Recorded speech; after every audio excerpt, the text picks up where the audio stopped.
Isn't it weird how like people bet like over coin flips and stuff? Like not even like the outcome of a game, but just like the outcome of like minute details that may happen in the game. Like, well, I find people are obsessed with uncertainty. I think that's the allure of gambling. Is like you could win something just for nothing. Basically, it's just a guess. Yeah, and it's exciting. Yeah, you flip a coin, you flip a card, you roll a die. And, for that, however many seconds it takes to do that, like everyone's wondering, everyone like the momentum's building up, everyone gets excited. And if you win, it's a huge. I don't know. It's a high, man. People call it a high. People who get addicted to gambling, for sure. And it is a real addiction. That's why because, they. So I do a lot of reading about that kind of stuff and addiction. Yeah. I read this book about it once, and basically you were just saying, what was it called? I wish I had my Goodreads right now. You use Goodreads? Goodreads is just a website where you can keep track of what you're reading. Well, basically... Were you actually reading it, or was it like an audiobook? No, I was reading it. Okay. It's just where I log what I'm reading. Yeah. I only found it like 6 months ago, so bear with me for what I have on there. It's all good, man. But it, like basically like with addictions, it's just, dopamine release.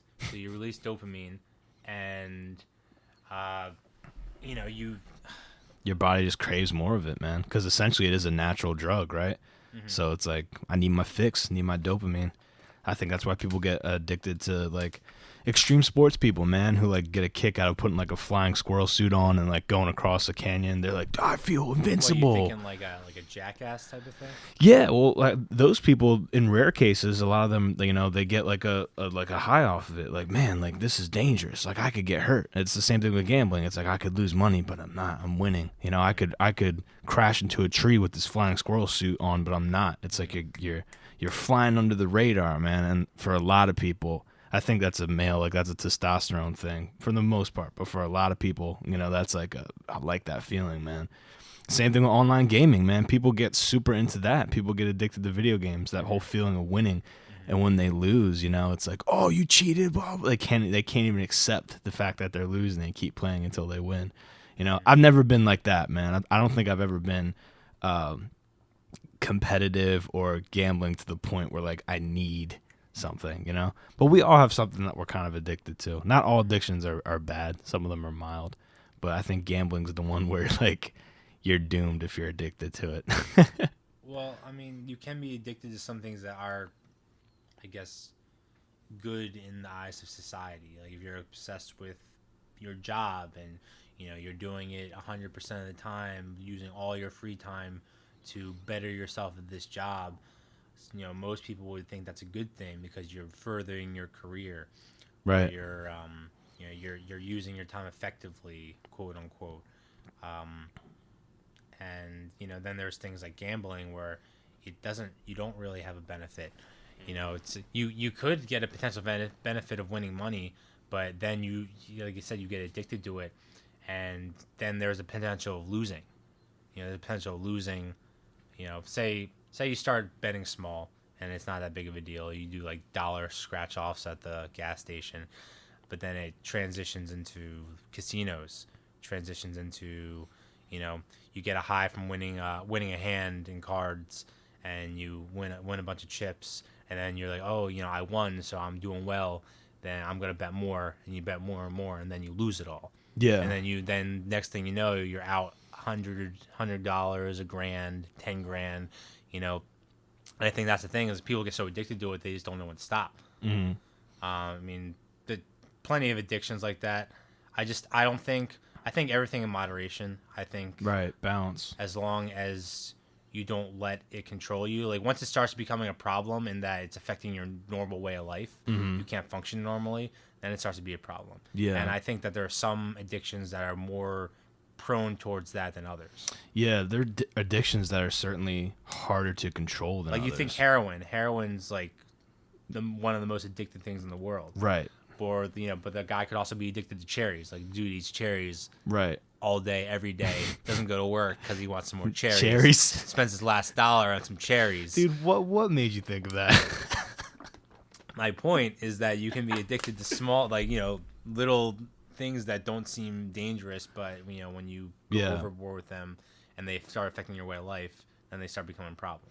Well, I think biology definitely takes a big play in that. So, for example, the heroin one, like, you are now, I mean, no matter what you are as a human, you are to adhere to your own biology. Well, so in the case of gaming, right, if you're addicted to gaming or something that is external, right, you have the chance of, like, just being like, you know what, man, I'm done with this whole, like, staying inside and playing PlayStation all day. I'm going to take an axe, I'm going to smash my PlayStation 4, and that's going to be the end of it.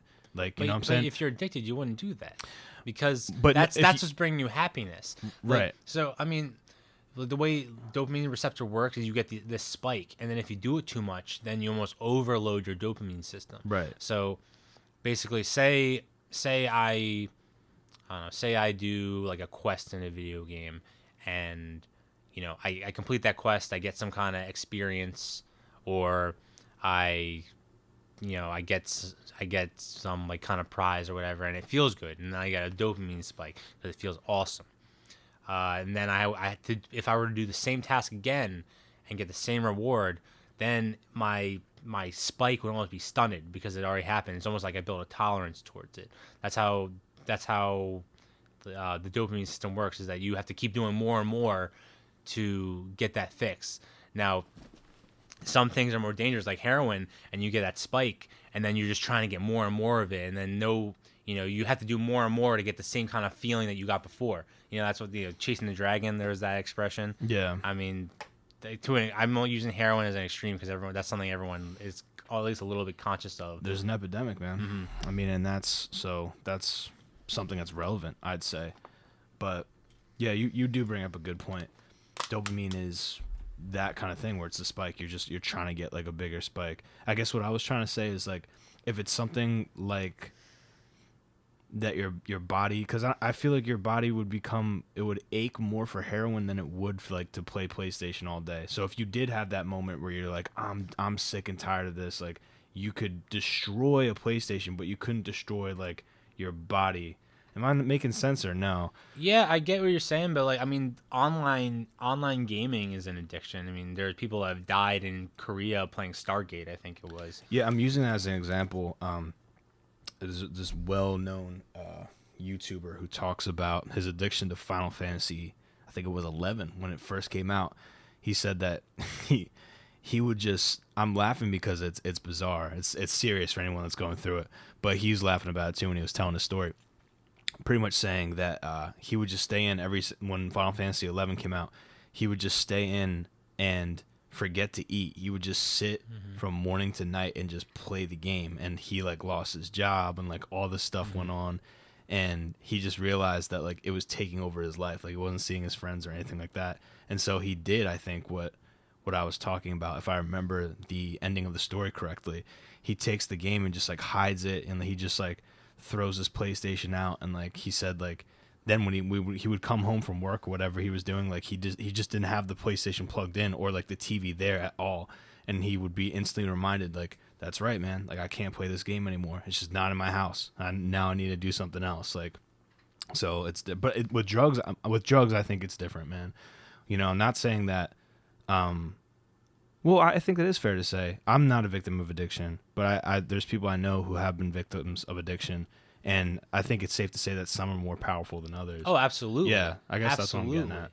Yeah, no question. I mean, but I do think that video game addiction is a huge kind of addiction. I mean, more of the MMOs. Yeah, man. MMORPGs. Yeah. That stuff gets really addicting because you can escape. Like, I think of World of Warcraft. Like, how many people have suffered from World of Warcraft addiction? It was a huge thing, especially when it first came out, because you can literally play that game 24 hours a day, 7 days a week, never stop, and there's always new things to do. There's always new quests to go on. And that's what it gets to at that point, is those players, they just don't stop. They forget to eat. They forget to shower. They forget to go to work, and they start to become okay with it. Yeah, man. They just... it takes over their lives in a way that like a drug would. Yeah.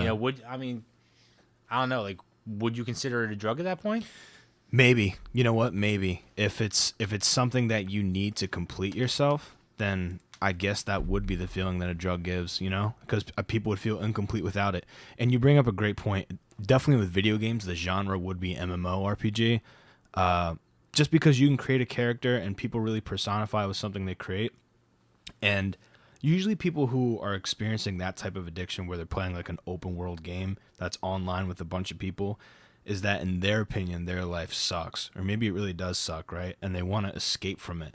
And so a virtual world with a virtual you is like the perfect way to do it. Mm-hmm. It's like the episode of The Office. Remember that where they had that game called Second Life? You ever seen that? I'm not a big Office watcher. I'm sorry, bro. No, I'm sorry. I assumed you would. It's a common like thing. Like I've seen episodes.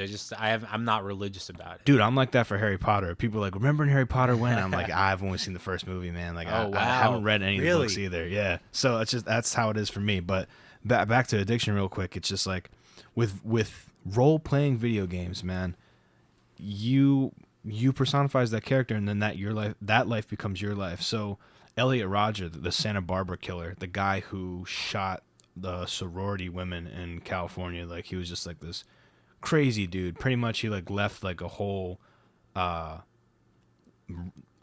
Word document on his computer detailing like how he was going to commit the crime and stuff like that, and pretty much detailing his whole life story, like why he became a killer. And he made a whole bunch of weird YouTube videos too. Like this guy was a psycho, but he was experiencing game addiction for World of Warcraft. And he said he was like, a big turning point in my life was when I realized that the life of my World of Warcraft character was more developed than my own life. Like I put more time into building my World of Warcraft character than I did with my entire life. Like the game was worth more than he had no real life accomplishments, but he was like a master at World of Warcraft. Isn't that fascinating though? How so many of us do that. Like that. He's an extreme, clearly. Right. But I can tell you I think so. I was a big Naruto fan growing up, and I was a little disappointed with how the series ended up. But that's a story for another day. Yeah. But basically, I used to play this like online. And it was like an RPG kind of thing. It was like one of those text-based RPGs. Like you click to the next thing type of thing. It was super nerdy. Was this like free online, dude? Yeah, like, free. Okay. That's the whole reason I played it. Because it was free. Hooked, all the good stuff cost money. Yeah.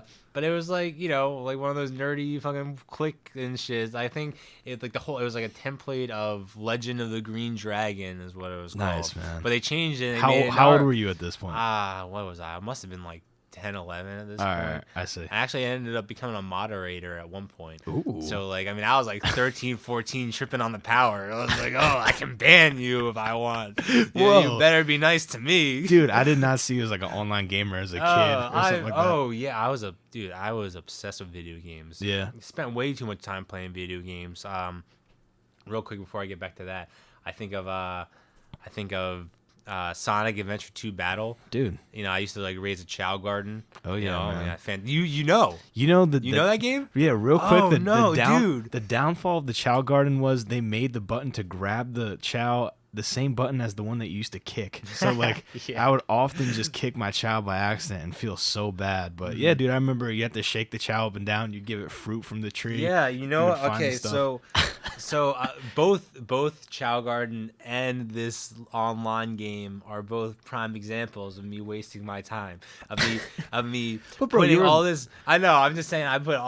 This is just looking back. I put all this effort into raising these chows or playing this game, leveling up my character, and for what? I was really proud of myself for accomplishing that. That took perseverance. That took time. Right. Especially the chows. I had 3 chaos chows, dude. And for those of you who don't know, a chaos chow is something that you have to. So the chows, they become reborn, almost like a Buddha. Yeah. They reincarnate and then they become babies again, and then you have to raise them again. And you gotta give them things like capsules. Andrew knows what I'm talking about. Yeah, man. You find those in the levels when you beat the robots. Yeah. Bro. And I would go to the same level every time, the same exact fucking level. What was every this, White time. Jungle with Shadow? Oh no, what was it called? It was like that. It was I know all the levels. There was man. a Tails one. There was a Tails one I would always used to go to, and there was a Dr. Robotnik one. Was it I a used to base go or to. in the Sandland one? There's the base. Okay. The base is the one I would go to with Dr. Robotnik. Metal Harbor.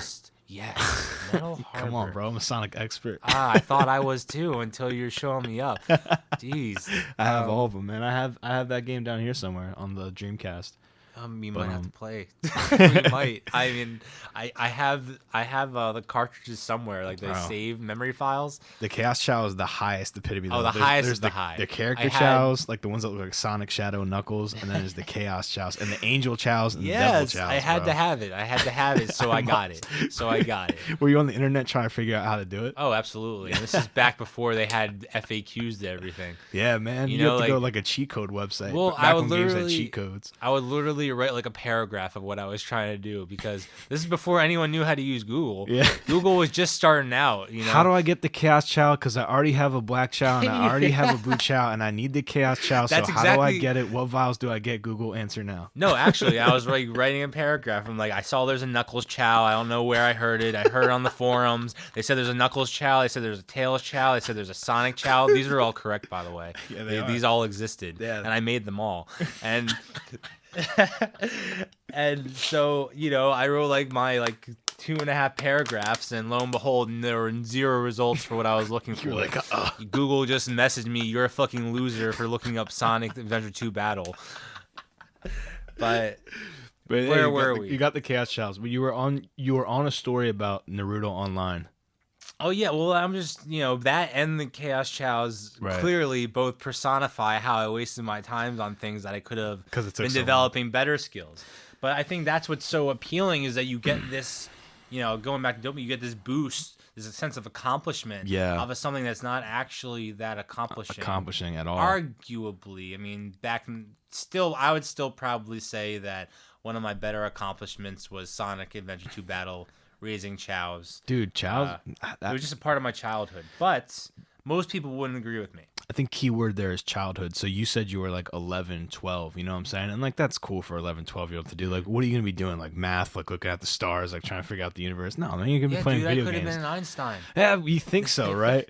But then you wouldn't have been a balanced adult. You've been this adult that was just devoid of fun as a kid and what you wanted to do, and you're just very persnickety. Like, why would you do something like that? Like, is that what you think happens to these intellectuals? Dude, totally, man. That's what happens to people that don't have a childhood. Like, I think that the reason Michael Jackson, and I guess it's widely accepted, the reason why he built a amusement park in his backyard was not because he was crazy, but because his dad never allowed him to be a kid. Like when he was a performer, he just had to constantly perform and work on music. And he was like, I just want to have fun. Like, and so when you're an adult, it's hard to have fun without being like creepy. Unless you have like a family, a family of your own, you know what I'm saying? Like he didn't have a childhood, man, and that messes you up big time. So, but you were 11, bro. I did all sorts of stuff like that, man. I would go on, it was like cheat codes. Games don't even have cheat codes anymore, but it was like some kind of cheat code website. And I'd look up like cheat codes. Oh, like back when you were writing on a piece of paper and like take it with you. It was just like PS2. Power up the game. Yeah, the start menu will come on. You're gonna hear a ding. After you hear the ding, up, A, down, 5 back. And then you'll hear a ring sound effect. And then if you go to the characters menu, there'll be additional characters. Yeah, then you gotta spin around at 45 degrees, and you gotta make sure it's 45 degrees because it's 44 or 46. You gotta start all over again. Just turn the system off. Like stuff like that. When you're a kid figuring that stuff out, it's awesome, man, and it's cool because it builds your confidence. Like I definitely want, if I have a kid, like I want him to grow up with the experience of video games because it's cool, like figuring stuff out and having fun.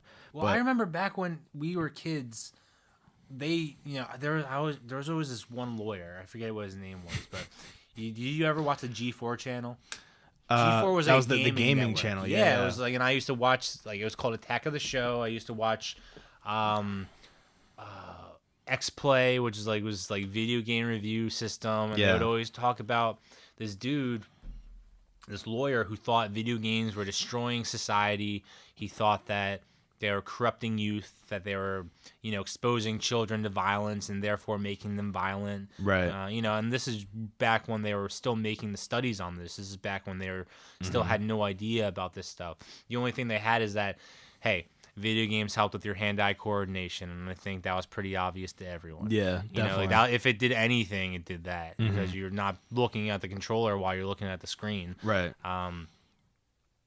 But yeah, like that's what I remember is this lawyer just like was convinced it was evil, convinced it was bad, tried getting video games banned. He didn't want kids to play video games, and he actually got debarred at a point because he was so zealous about it, and the Right. judge was just like, he wasn't debarred, but the judge basically said you can no longer bring this case to the court ever again because you have lost so many times, and you have failed to bring any new information that says that this is actually detrimental to kids. Yeah, they're just tired of it. It sounds like he was fanatical, and when someone's fanatical, it's easy to see. But back in the early days of video games, like, and I had to do like papers on this for school and stuff.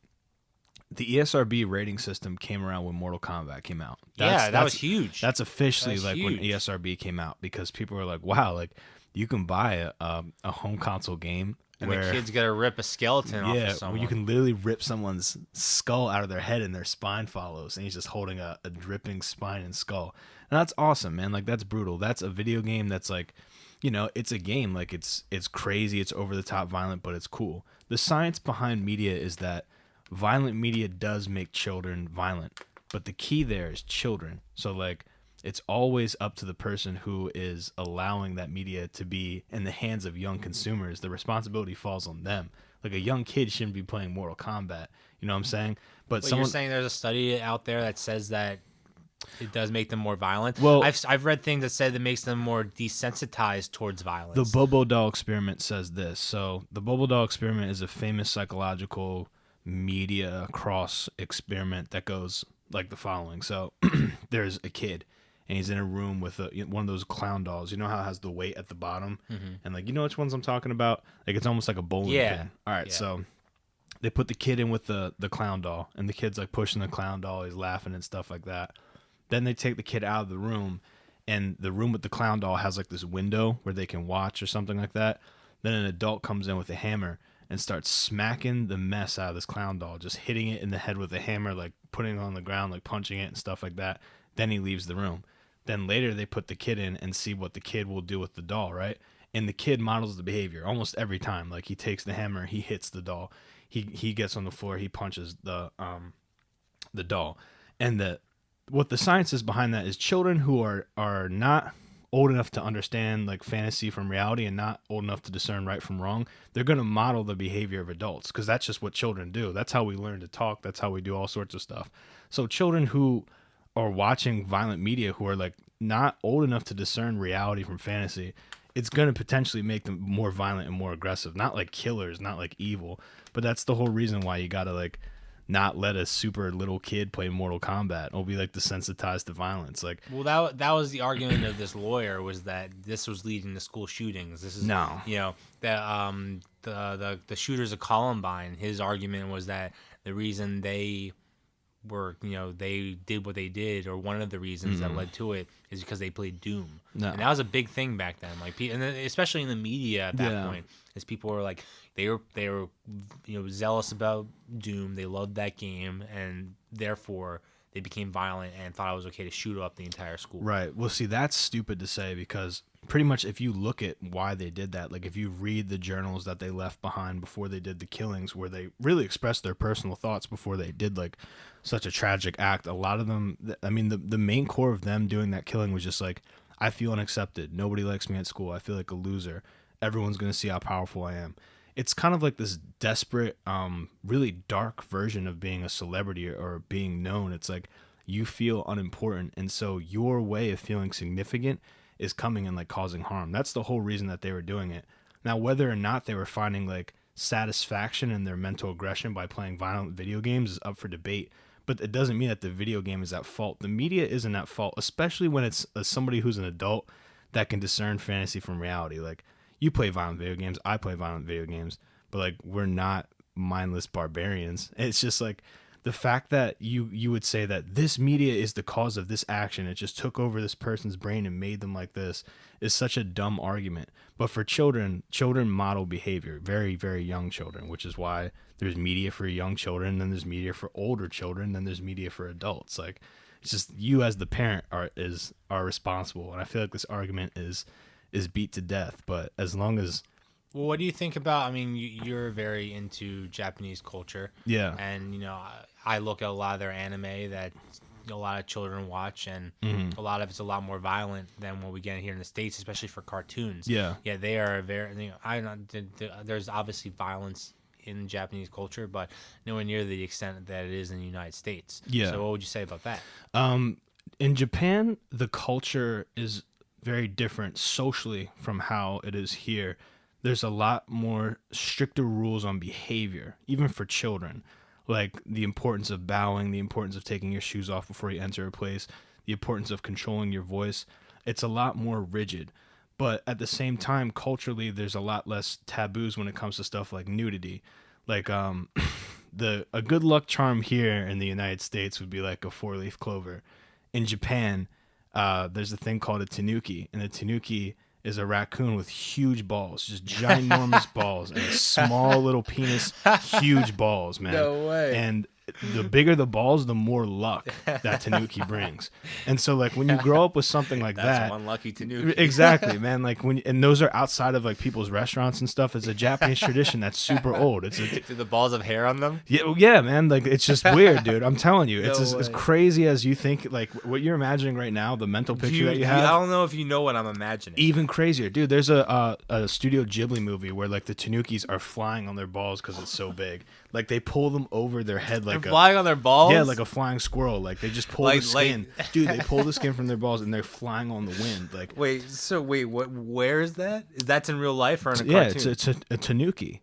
Tanuki, They're real, Japanese. dude. Tanukis are real. The Japanese word for tanuki means raccoon, and it's raccoon with a big balls. It's like, it's so everywhere. what? So what do they call a regular raccoon with like small balls? I don't know, man. But like, if you see a statue of if you see a statue of a tanuki in Japan, 9 out of 10 times the balls are gonna be bigger than its head. Cover yourself, please. So, but my point was saying that is like, that would never fly in the United States. People would be like, that is obscene, and I cannot believe I am so offended, and blah blah blah. Yeah. But when you're a child and you grow up with that, you're just like, oh man, it's tanuki. Like, isn't it funny? Like, isn't it silly? So the Japanese children have more of a tolerance for like what is real, like, and what is acceptable. Like, that's just a piece of art. It's not supposed to be offensive. Yeah. It's supposed to be funny, and it's steeped in tradition. So when Japanese people are watching Dragon Ball Z, where there's like these crazy fights and people are getting blown to bits and stuff, you know, it's all like, oh, this is fantasy. This is a piece of art.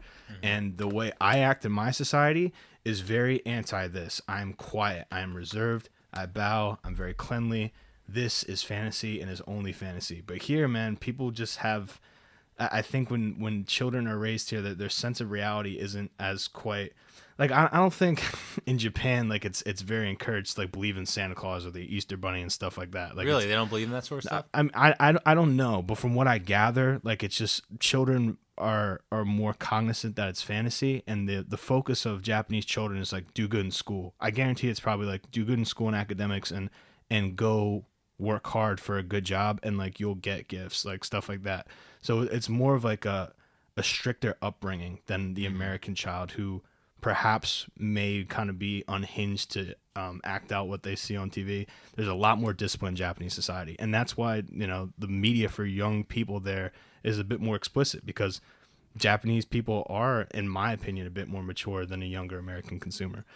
Cultural difference.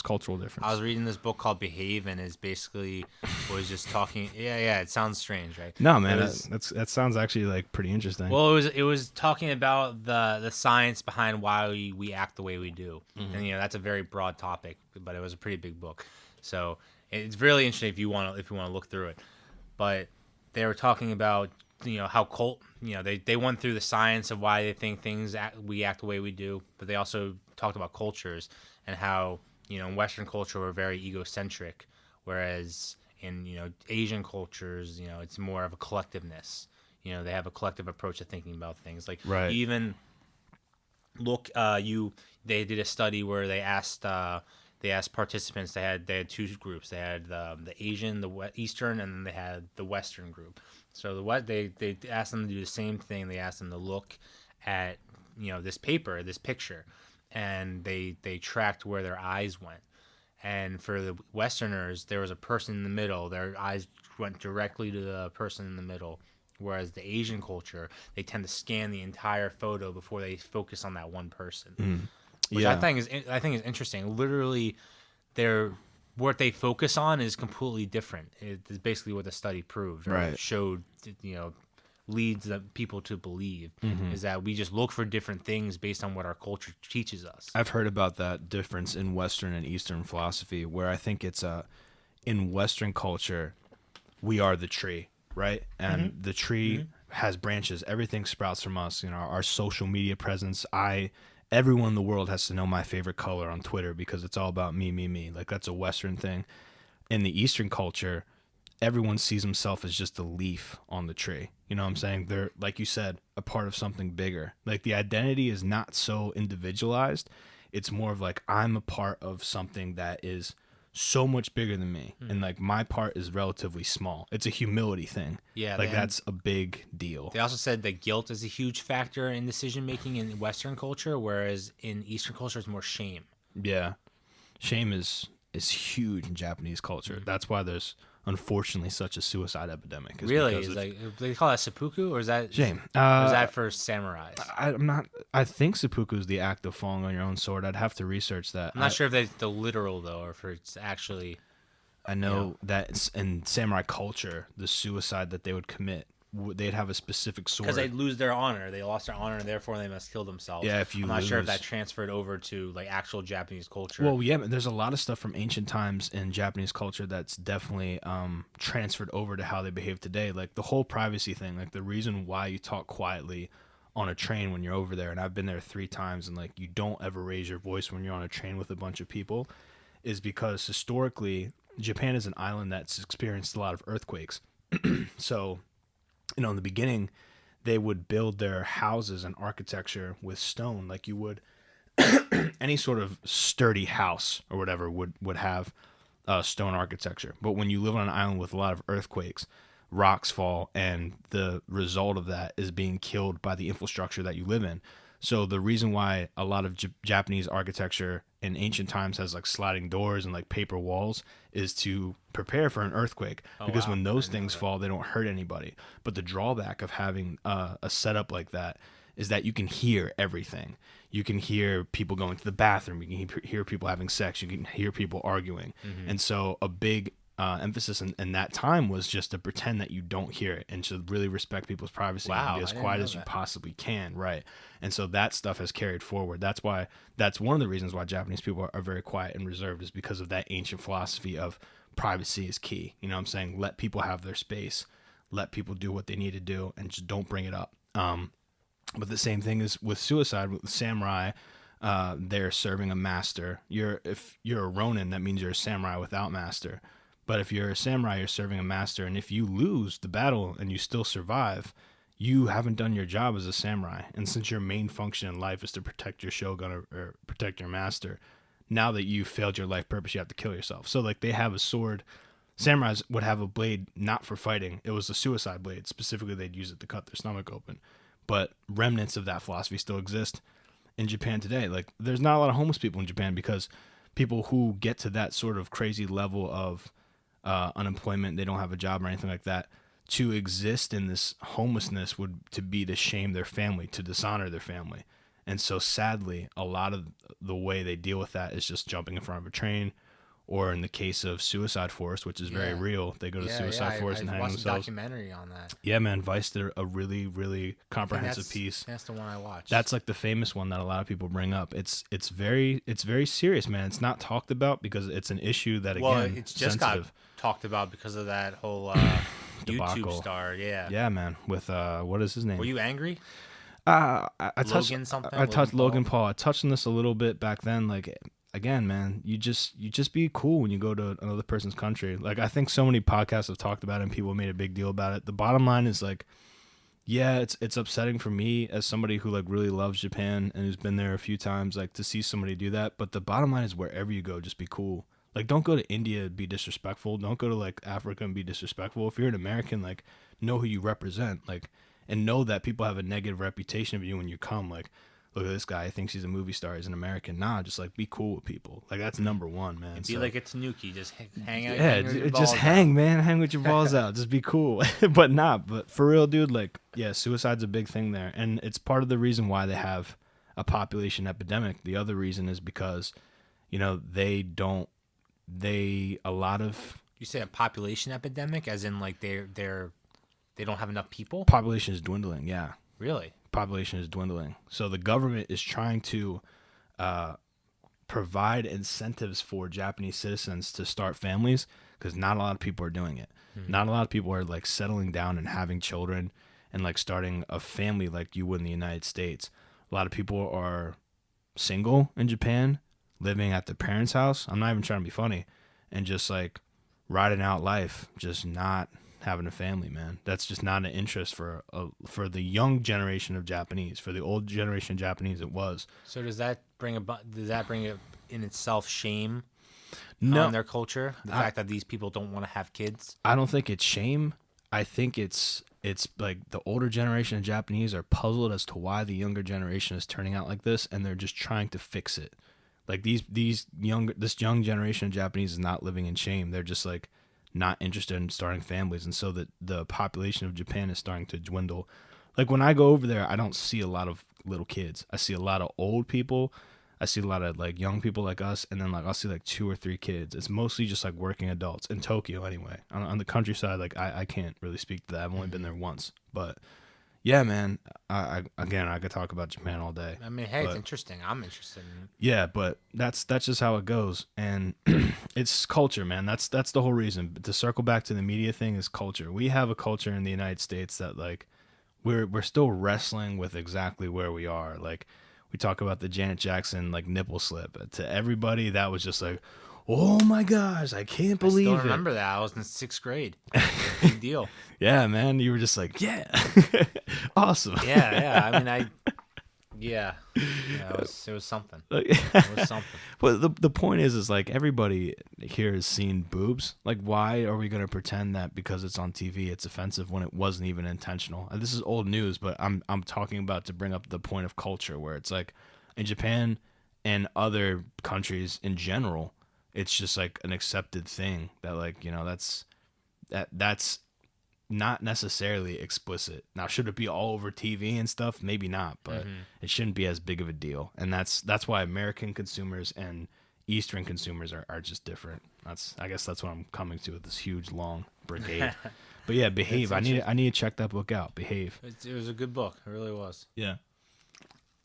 Where do you find stuff to read? How do you get your recommendations? Just from all over? So I started doing this about a year ago, but I just don't want to buy books. So that was a book I got from the library. Okay. I just started renting out books in the library because it's easy. It's right by my house. It's free.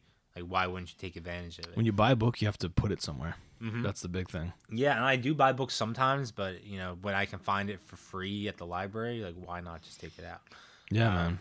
And that was actually that book I had found in the new releases section. Okay. So, and I had read that addiction book I was talking about. I really wish I remember what it was called. We'll find out. But it was also in the new reading section. So I was surveying that for a little bit. You're not a Nook guy. You have to hold it, right? Is that what's going on here? I haven't tried a Nook, so I can't even say I'm not a Nook guy. But I do like holding a book. There's something about it that's just comforting. Same, man. I was having a conversation with my roommate about this. Like, he reads a lot, specifically classics. Like, that's his taste. Where he's just anti-Nook. I'm the same way, dude. Like, I have to have it and hold it and see like how far until I'm done. I love. Oh yeah, there's a sense of accomplishment. Stuff. Right. Yeah. Yeah, but with Nook, you're not getting that. You can't leaf through the pages. Yeah. You really can't, man. Something about holding. I just picked up. I just picked up a Steve Jobs book, that like big biography he had that came out in like 2011 after he died. Yeah. That's interesting so far. Dude was a nut. Pretty ruthless man. Dude was a nut. Pretty ruthless guy. I mean, I wouldn't call him. I think he's a vision. You can call him whatever you want. You call him a visionary. You can call him a nut. Right. You can call him a genius.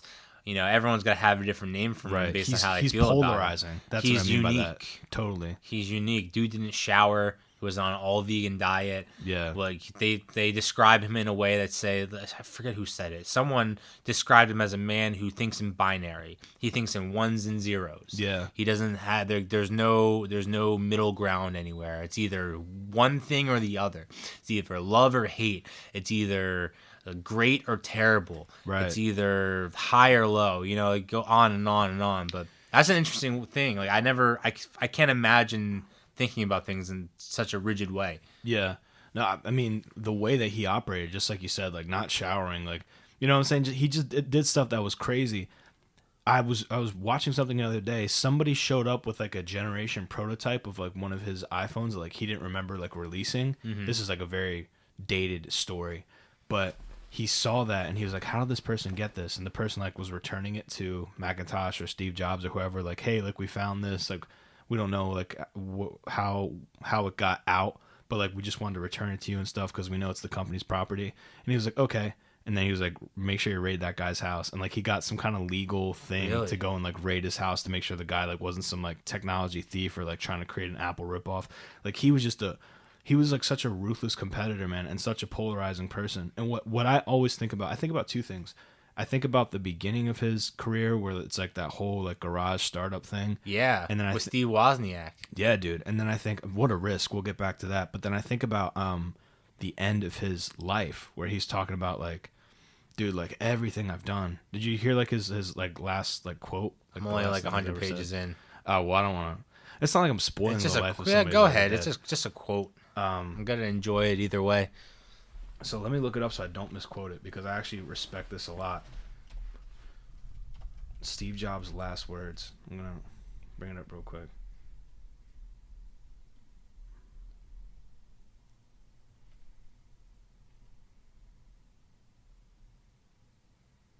Did not. Did you put a paragraph into Google? No, Because that's the way to do it. I don't mean to leave you with an awkward silence.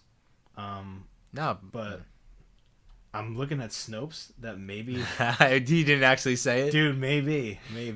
Who said it? I don't know. What's the quote? I don't. Let me just read this real quick. This is from Snopes.com. So, Apple co-founder Steve Jobs left behind a deathbed essay about how the nonstop pursuit of wealth will only turn a person into a twisted human being like me. In November 2015, a rumor began circulating on social media that the Apple co-founder Steve Jobs passed away at age 56. He delivered a speech. Did you know what were the last words of Steve Jobs? And so there's a huge quote that's detailing that. What is the most expensive word? 6bet. Although Steve Jobs passed away in 2011, the above quoted essay didn't begin circulating online until 2015. Okay, so maybe it was false. Furthermore, after Steve's passed away on 5/2011, with sister Mona Simpson remarked on her brother's final words while delivering his eulogy. Before embarking, he looked at Sister Patty for a long time. Apparently, his final words were, "Oh wow, oh wow, oh wow." That's it. That's all we get. Yeah. Wait. I guess what I was led to believe. How did he go out? Let's look that up. Man, I wish Jay was here to look this stuff up. Because I just want to, what is he doing when he's saying, oh, wow, oh, wow, oh, wow? Probably like having the sensation of death come over and take over his mind. Let's see. Steve Jobs' cause of death. No paragraph. Pancreatic cancer. Yeah, I know he had cancer. Okay. But, there's... How did he go out? Yeah, was he sitting on a bed? Was he terminally ill? Did he ask to, for them to expedite the process? I'm guessing he was on palliative care. He might have been on hospice. Apparently that was the last words though, man. Oh wow, oh wow. Oh wow, oh wow. So that's pretty different than what you thought he said, huh? Yeah. What'd you think he said? So there was like this whole speech, and apparently, according to Snopes, a lot of people believe what I believe. And when you hear something that you're not directly involved with, you're just regurgitating information. So I'm actually happy to be wrong on this. But he was talking about how like everything that like he was working on, like all of his like striving for success and like just making the iPhone thing, like it just pales in comparison to like being dead. Like dying is like the craziest feeling ever, and like he was just blown away by the fact that it's all gonna end, and like everything he built was just like not meaningless, but like it's so crazy how he's gonna leave. It was actually like a really cool speech. Like it wasn't really preachy or really corny. It was more like him coming to terms with death. But I think it's really funny and anticlimactic that his real words are actually oh wow. Oh wow. Maybe they were paraphrasing what he said. Maybe. I can't spend this Someone heard podcast. oh wow, and they got all that essay. I can't spend this podcast looking for that. But apparently that's those are interesting. his last words. I mean, I would believe that because even like I'm 100 pages into the 600-page book, so I'm still very, very close to the beginning. Yeah. I mean, even in the beginning, they're talking about his love of Zen Buddhism. Yeah. You know how everything's fleeting. How we're all part of a collective. Mm-hmm. You know, he believed in vegan diets because he was trying to make himself like the optimum. You know, he didn't believe in eating just like other animals. He was really big into LSD when he was in college because he was a part of like the hippie scene. Yeah, and man. the way he describes it in the book is like the 70s were around the 60s, 70s were around the time that nerds and hippies were like kind of commingling. And that's why you got this, especially, over on the West Coast. And that's why he had this, huge experience of LSD while making computers. And he said that contributed a lot to, all his work, basically. I don't doubt that, man. I mean, it sounds like he was just this type of dude who understood like what kind of power he was wielding in his mind. And he just wanted to see how far it could go. Well, you know what I'm saying? Like, I feel like that essay you're talking about, the way he's described in the beginning, at least, like, I would believe that. That's a very believable lie.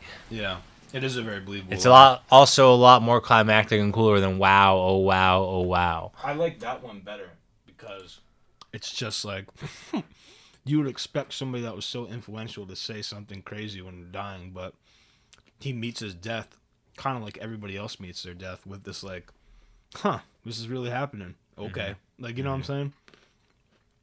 Who knows how you're going to react when it's really going down? Are you going to have the wherewithal to really give like a speech and be like, this is the end? Like, well, yeah, that's what I was wondering. Like, he said like 5 paragraphs right before he died. yeah, something like and then that. he finished the entire thing and then decided he was going to leave. I think I might be wrong. I might still be able to find exactly what I'm talking about. It may have not been his last words, but perhaps like one of the final interviews before like his condition like really got serious. Okay. It was something like that where he was giving a retrospect on his life. I want to believe that what I read was real because it always stuck with me, but maybe it's not. We'll get back to if it sticks with you, if it's true to you, I should say, then, I mean, it might have been a fake thing. It might have been something someone wrote, but someone still wrote it. But the reason behind it, is real. Yeah, exactly. That's something. Yeah. Let's talk about the beginning of his career, though, man. Like, how crazy is it to just, like, I don't know, go against the grain and, like, really start trying to make, like, computers, you know? That's Well, like insane. So I think he had a neighbor that like was into it, and that's how he got into it. He also lived right near Steve Wozniak, who was really good at engineering and really good at computers. He was more on the business end, and that's just what they did. Like, he was obsessed with it. We want to talk about addictions. He was obsessed with that, and that's why he got so good at it. Yeah. The fact that, like, we talk about gambling too, to come full circle to like what he was doing was such a gamble, He had no idea if it was going to pay off. Yeah, I guess. I mean, before his success, I'm sure people thought he was crazy. Dude, of course. Well, if you had a friend today and they said that, like, think about your best friend and it's just like, yo, whatever they're doing in their life, I hope your best friend's in a good position right now. But what if he was just like, forget that, dude, like, I'm making something in my garage, and if you need me, I'll be there. Like, I won't be. I'll just be working on it, dude. Like, that's such a crazy thing to see, from the outside. Yeah, especially if you know that person personally. Yeah, it's tough. I mean, who really knows what way life's gonna go? It's not. I don't know. But if I feel like those people who are influential enough to just say like, I believe in this idea so much that I'm willing to sacrifice everything else I've built, they're almost destined to be successful because they're putting that much energy into it, That sounds like Think and Grow Rich by Napoleon Hill. You ever heard of that book? I'm not talking about mystical stuff. Yeah, I'm not talking about like The Secret. That's not even mystical. The Secret, that is mystical. That is pretty mystical. That's pretty mystical. The universe. Bro, imagination becoming real. Like, I agree, thoughts become things, but it's never to the point where it's like, But there's still real life things coming at you. Okay, so Think and Grow Rich is more realistic for me than The Secret. Yeah, I've read that book. Yeah, Think and Grow Rich was more of him saying, if you want it, then just keep doing it, keep doing it, keep doing it. Like, be relentless about going for it. You might not get it today. You might not get it tomorrow. You might not get it in 3 years. But, hey, eventually you're going to get it. I think he was talking about how it was either him or Rockefeller. He was talking about someone famous who basically they started out at the lowest job. Right. You know, they wanted to be a CEO or some big shot thing, but they couldn't. They didn't have the means to do it. So they literally went to this company and waited for the perfect opportunity. And once that opportunity showed up, they seized it. They capitalized on it. They got that meeting. They performed their duties. They did what they were supposed to do, and they were successful after that. Yeah. I think it was more a lesson of if you want something, learn to be patient. Right. You know, I mean, that's not to say you're gonna be a Taylor Swift, you're gonna be a pop star, you're gonna be, you know, a Justin Bieber, you're gonna be something else like totally off the rails, because there's only so many of those people in the world. But I think there is something to say about being absolutely persistent about something, because I think that's when you get the most results. Yeah, man. I've read that book, and you're totally right with that. And now, like what you're explaining, I've definitely given the the boat analogy on this podcast like 3 times. He talks about like the 2 like warrior boats and burning them. I've already done that like 3 times. Yeah, I on this remember podcast. this one. But the waiting thing, dude, that's like such an important part of it, because when you're waiting on like an opportunity or to be successful, it feels difficult like when you're going through it. But like waiting isn't hard to do. It just feels hard because it's hard for you personally, but it's not hard to wait. Like it's hard to work on something and get better at it and be like, you know, like very focused and determined, but like waiting just feels hard even though it isn't. You know what I'm saying? I think like, even when trying to like, I think of everyone wants to learn some kind of skill. Everyone wants to learn some kind of thing. But a lot of people give up before they even give themselves a chance to do it or learn it. You know, Right. they give up too early. You know, they don't give it that patience. They don't have that patience. They don't give it that time. You don't respect whatever you're trying to learn and realize that that's just hard. Yeah. You know, and it does. I'm sure you maybe you had some talent with drawing, but I doubt you're as good as you are now. no, not when I was You know? a kid. No. Yeah, exactly. But you just did it. Yeah. You know, I think that's why people get good at what they like, is because it's almost effortless. Yeah. You know, you practice and it almost seems like you were born with it. Because I really am a firm believer of, while there is, I'm sure there's natural talent. I believe I don't have natural talent. I don't think I really ever had it, but I know there are some people that do, and you know. But what I really think is that most people who are very successful at what they do, it's because most of them like what they do, but it's just because they're relentless about doing it. You know, it makes it easier because they like it. I agree with that, but I would argue, contrary to your point, that everyone is talented. A lot of times they're not as successful as identifying what their talent is as other people who are observing them. So you said you weren't born with natural talent. Well, to me, you're a natural conversationalist. Like, you're somebody who speaks really easily. Like, that is a talent. Like, some people struggle with that a lot. You know what I'm saying? So Fair enough. There's stuff that comes easy to you that you may not even realize, and that becomes your talent, right? Mm-hmm. So just because like you don't have something that's traditionally considered that doesn't mean you're not talented. No, you so got a good point. I feel like everybody has something like that, but sometimes it takes somebody else observing you to point that out. Mm-hmm. And like that's why it's good to just like be surrounded by people that are positive and not like trying to put you down. Because somebody who's like always like just like ragging on you, not trying to be funny, but ragging on you, like will make you think that you're untalented. Like, you got to be around like friends that pipe you up, to be honest. Well, yeah, and like, but yeah, I agree with that. But not pipe you up just for the sake of doing it. Oh, you know of course what I mean? not. Yeah, because there has to be some constructive piping up. We keep saying fucking piping up. What does that mean? This episode's about piping and balls, man. Just so pipe it up. If you're down for that, yeah. But no, I'd have to say that you're totally right. The people that are really good at stuff that you know, like Michael Jordan and all these people, like they do it so much that it's crazy. Like it just makes you sick to your stomach if you think about like how many hours they put into it. Mm-hmm. And so you're like, dang, I'll never be like that. Well, you could, but like you literally have to sacrifice like so much of your free time. And if you're willing to do that, then you could. You honestly could. Mm-hmm. You could just like the man Rockefeller or whatever example was given that story. You're that good, and then you wait for your opportunity and you seize the opportunity, then you got it. But man, like the hours that you got to put in, it's nuts, dude. I think it's better to be a master of one than to be a jack of all trades, because everyone remembers the master of one. The jack of all trades just has a smooth time, but the master of one. But the jack of all trades has a lot more fun. That's what I'm saying. I think he has this. personally. No, he has a smooth time. Yeah, like everything's cool, but like the one that's remembered forever is the master of one, bro. But if we're talking about, we go back to Steve Jobs, and at the end he goes, "Oh wow, oh wow," and I mean, go back to this article that may or may not be real about how at the end didn't really matter. You know, dude. what's it matter to be the master of quote unquote master of one when it doesn't matter at the end?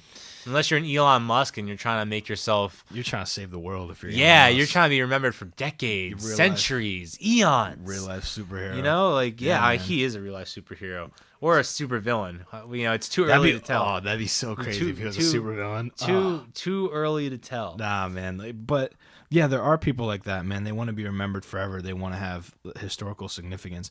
It's all about the purpose that you decide, right? Like some people have no interest in that. Like some people are just like they'd rather dedicate their life to collecting every Pokemon trading card that's ever been made. And hey, man, if that's your thing, like Yeah, I did that a while ago. go for it. Yeah, Every I'm kid on- was like I'm on that. the better things. Dude, catch them all. You can't not be a kid who loves Pokemon, not be like, I I'm was gonna catch them all, man. Obsessed.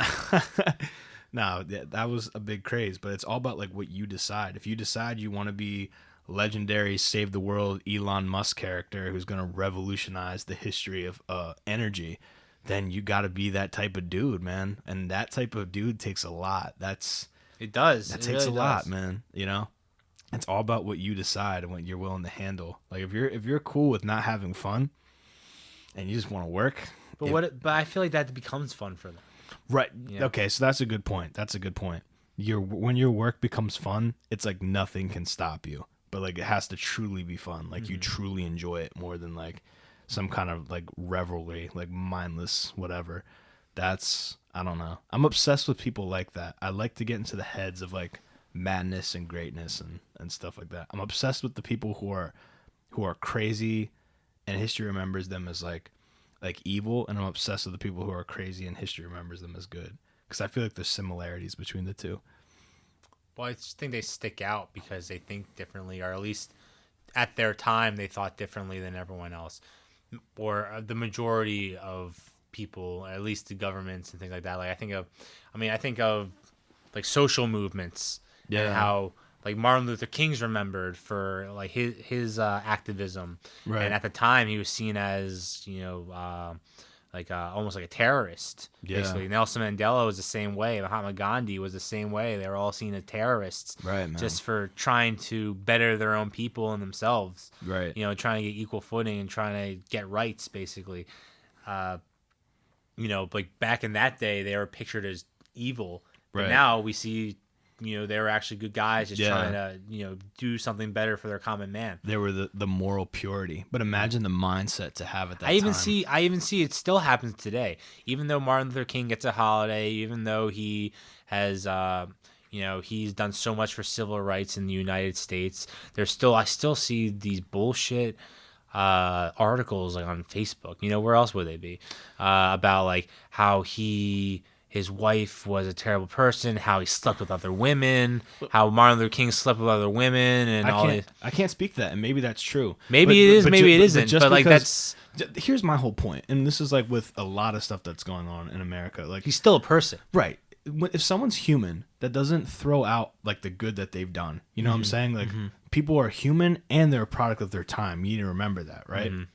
So it's the same thing with Abraham Lincoln. Like we remember Abraham Lincoln as this good guy, but like he had slaves. You know what I'm saying? Like, Yeah, you know what? That's not real not quick, cool. real quick. 12 Years a Slave. Have you ever read that? It was a movie too. It's Heard about all- this guy heard who all was about it. this rich, affluential black man, free black man in Boston back when slavery was a thing. He was like doing this business deal with these two dudes. They got him really drunk. They hogtied him. They took him down in the South. They sold him as a slave, and he went through a few slave masters during that time. But he always talked about this one guy. And he, even before he started talking about the guy in the book, he goes, let me preface that so-and-so was actually a good man. I think if it were a different time, he would not have owned slaves. It was just that he saw that that's how society was, and Right. he just saw it as normal because of that. Right. And he goes, I've had a number of masters, and some of them were terrible people that thought I was a dog, thought I was nothing, like Yeah. lower than dirt. Just But subhuman. he treated you as human. It's just that he was going with the times, which Yeah. is kind of going on what you're saying. And it's a But that's yeah. interesting. I think that's fascinating. Nobody's- Is that Well, I think not so much that he was a good person, that he said he was a good person. Like that could very well be true. Yeah. Why? What blows my mind is that this guy was a slave for 12 years and was able to call one of his slave masters a good man. Yeah. You know, this dude that like bought into the system that was shackling him. Right. And he was able, I almost call it like a forgiveness. Right. You know, maybe not forgiveness fully, but at least acknowledging that he wasn't 100% of a monster. Exactly. Because he bought into what was going on at the time. Exactly. And look, the preference, like all that stuff is horrible. But exactly what you just said, you nailed it perfectly. When you said that he realizes that he was just going with the times, like, and look, it's not good at all. Like a lot of these people that we look up to as quote unquote heroes in history, like they're not perfect. There are aspects of their life that are repulsive to us and should be repulsive to us because they're morally reprehensible, but it doesn't throw away the contribution that they've made to history. Martin Luther King is a perfect example. You know what I'm saying? Like, but I don't even know if that's true. I think that's just people like just trying to smear his name through the even dirt. if it was, yeah, and people do that to everybody. Like I heard that Walt Disney was sexist and racist. Well, I Walt have no Disney idea. liked to watch videos of animals having sex with each other. Did he? I'm I like don't know. almost positive. That's new to me. Like, oh I've shit! never heard Like that. maybe it's a lie. I don't know. And we're talking about all this false information. That's the thing, yeah. But I believed it. Right. I mean, If you're who can make cartoons like that and not have watched those videos? If you're listening to Andrewcast right now, just Google, man, because just Google Walt Disney. Just Google the watching stuff that we're saying, 'cause videos. we're talking about a whole bunch of stuff today, man. I hope animals. somebody comes and corrects me, but anthropomorphization. Is that what it's called? That's the act of giving some Animal a human okay. characteristic. That was a huge focus in early animation. Just to segue into that before we go into back to our lineage of good people being bad and bad people being good. Tanukis. Don't forget the Tanukis, bro. That's gonna be the new mascot of Andrewcast. That's literally been in the back of my mind for like the past half hour. All right, so this is what I want to happen, man. I want to get a Tanuki for the oh my table. god, yeah, replace Gundam, replace Mobile Suit, or at least give him a Tanuki on his back. He's gonna have his arm extended and just being like side hugging a Tanuki. And the reason I'm gonna have that is because there'll never be a conversation lull on this podcast ever again. When there's a statue of a raccoon with huge balls, this conversation's gonna come. That's just what it is. But you could almost make the Tanuki an extension, like a part to be added. Almost like I could see like the balls being wings for the Gundam. maybe, yeah. You know, it's like I don't know. Like that. Just a thought. I have a wheelbarrow for his balls, man. That's like what we'll do. Yeah, that reminds me of South Park. Just for the South Park episode of Stan's dad. But real quick, when I had a recent interview with Cartoon Network, and they Did you really? Well, this is the one I was telling you about. Okay. So like semi-recent. That dialogue has probably faded. Who knows what's gonna happen with that?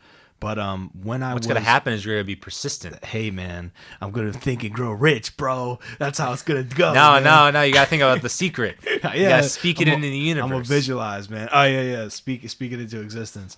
But when I was talking to him, they were like, "What would you ask the animator of Bugs Bunny?" And he gave me like 4 minutes to answer, and I was like, "What?" I would ask him what our obsession is with anthropomorphic characters. Why as a culture are we so obsessed with animals talking? Like that's all Pixar movies are about. Like there's a talking rat, there's a talking dinosaur. Like why? In psychology and media, when I studied in college, because I did media studies and production, children when they're young, they can easily be led to believe that animals can talk because by their logic, people can talk. So why not animals? They don't understand yet. The animals have less mental capacity. So when educating children through media, it's a lot easier to have the animal teach them how to do math and the alphabet because they'll be more invested in listening to a talking fox than they will be in a talking person. To them, it's more like, whoa, this fox is talking. I can't believe it. So that's I think because we have a childhood fascination with like my dog can talk or my cat can talk. That's why we like in cartoons so much. And so I would argue that Walt Disney, since animation in the West is usually targeted at children, he would use the subjects as his animation to be like talking mice and stuff so that children would be more attracted to it. But this is the first time I've ever heard But that. are you saying that he therefore was attracted to the mice? To animals, to bestiality? I can't imagine that. I feel like if that was true, people would. There's also rumors that he cryogenically froze himself to be released at a later date once they have a cure to cancer. That's been dispelled. I listened to a episode. Yeah, quote unquote dispelled. Well, there was I guess was another celebrity that was being frozen at that time, and this was on the Joe Rogan podcast recently, and another celebrity was being frozen at that time. It was the same time as Walt Disney's death, so the two stories got conflated. And so people believe that he was being frozen. Which, by the way, man, like I also heard on that podcast that if you're frozen, like even if the technology does exist to bring you back to life, your cells are so far gone and destroyed that it's like pointless. Yeah. You just froze like Jello. It's nothing. But to go back to Walt Disney watching Bestiality and if good people are bad. It's throwing the baby out with the bathwater, man. It's like this guy cared more about the freedom of women and minorities than anything else. Martin Luther King was a doctor. He didn't necessarily have to get involved with the struggle, but because he had a stake in that, you know what I'm saying? Like he did it. And it's just like, well, here's a personality flaw and here's like a personal life flaw, which could be reprehensible, which could be something we completely disagree with. But like it doesn't mean that we throw everything away. Like I don't know. There's necessary evil without delving too deep into that. Like, and I'm not saying that what happened with Martin Luther King is true, but if it is, like, but what happened with Walt Disney is definitely true. Yeah, there's just evidence of it everywhere. But yeah, dude, just because somebody that did something really great does something bad that we all agree is wrong and bad, doesn't mean that their good contribution was for nothing. Because people aren't perfect. That's the sad part about it. Everybody, even the people you love the most, even your grandma, you know, if you listen to this, you love Granny. Oh, yeah. No offense, Grandma, but you got to get your shit together. Yeah, Granny was a shooter back in the day. You don't know. Just because she's making cookies for you now and pasta, like, you don't understand. Granny back in the day was taking no hostages. That's how people are, man. We change. I'm not the same person I was 5 years ago, like, and I'm not responsible. I mean, yeah, I'm responsible for what I do, but, like, I'm responsible for how I think now, you know? That's just a big part of, like, who are you now? Like, that's the big focus. I don't know. I just went on a tangent. Yeah, what do you think, Ryan? Well, I was about to ask, how do you think you've changed? Like, what's... Me personally? Yeah, what's the biggest factor that's changed from you now to you, I don't know, even like a year or two ago? I think I've become a lot more relaxed. I think, like 5 years earlier. I'd say you're relaxed now. Yeah. Thank you. That's what I'm saying. I've become more relaxed. I'm trying to be a more relaxed person. Once you realize that, like, ultimately, you can work super hard and do all the stuff that you're supposed to and be healthy and stuff like that, but there's just stuff that's so far out of your control that it like blows your mind. Mm-hmm. Once you really understand like how little you are in control of, you have no choice but to be like, I gotta relax, man. And like that's what my 5-year journey, I guess, has been like, just to relax. So I'm a lot more subdued than I was. So you made a 5-year plan of I'm gonna try to become more relaxed? No. It just turned out that way. I'm giving an example. Like I'm not the same person I was 10 years ago, but like I'm not the same person I was 5 years ago. You've asked what changed, and I'm saying that like I'm a lot more relaxed than I was, and I think I'm a lot more calculating. You know, the longer you live, the better you get at like planning and not making mistakes and stuff like that. So I'm more relaxed and calculating. I'm on the way to becoming a more ideal version of myself, and that's what happens with time if you organize your life correctly. But that's to my point is these people that we look up to as heroes, they weren't always heroic. That's it. Like no one's born into this world like, man, he's such a good guy. He never did anything wrong. No one's perfect. Yeah, no one's perfect, man. But people get really offended when you besmirch the name or how dare you, and no, he didn't. Did you know him? Like, were you friends with this person? How do you know?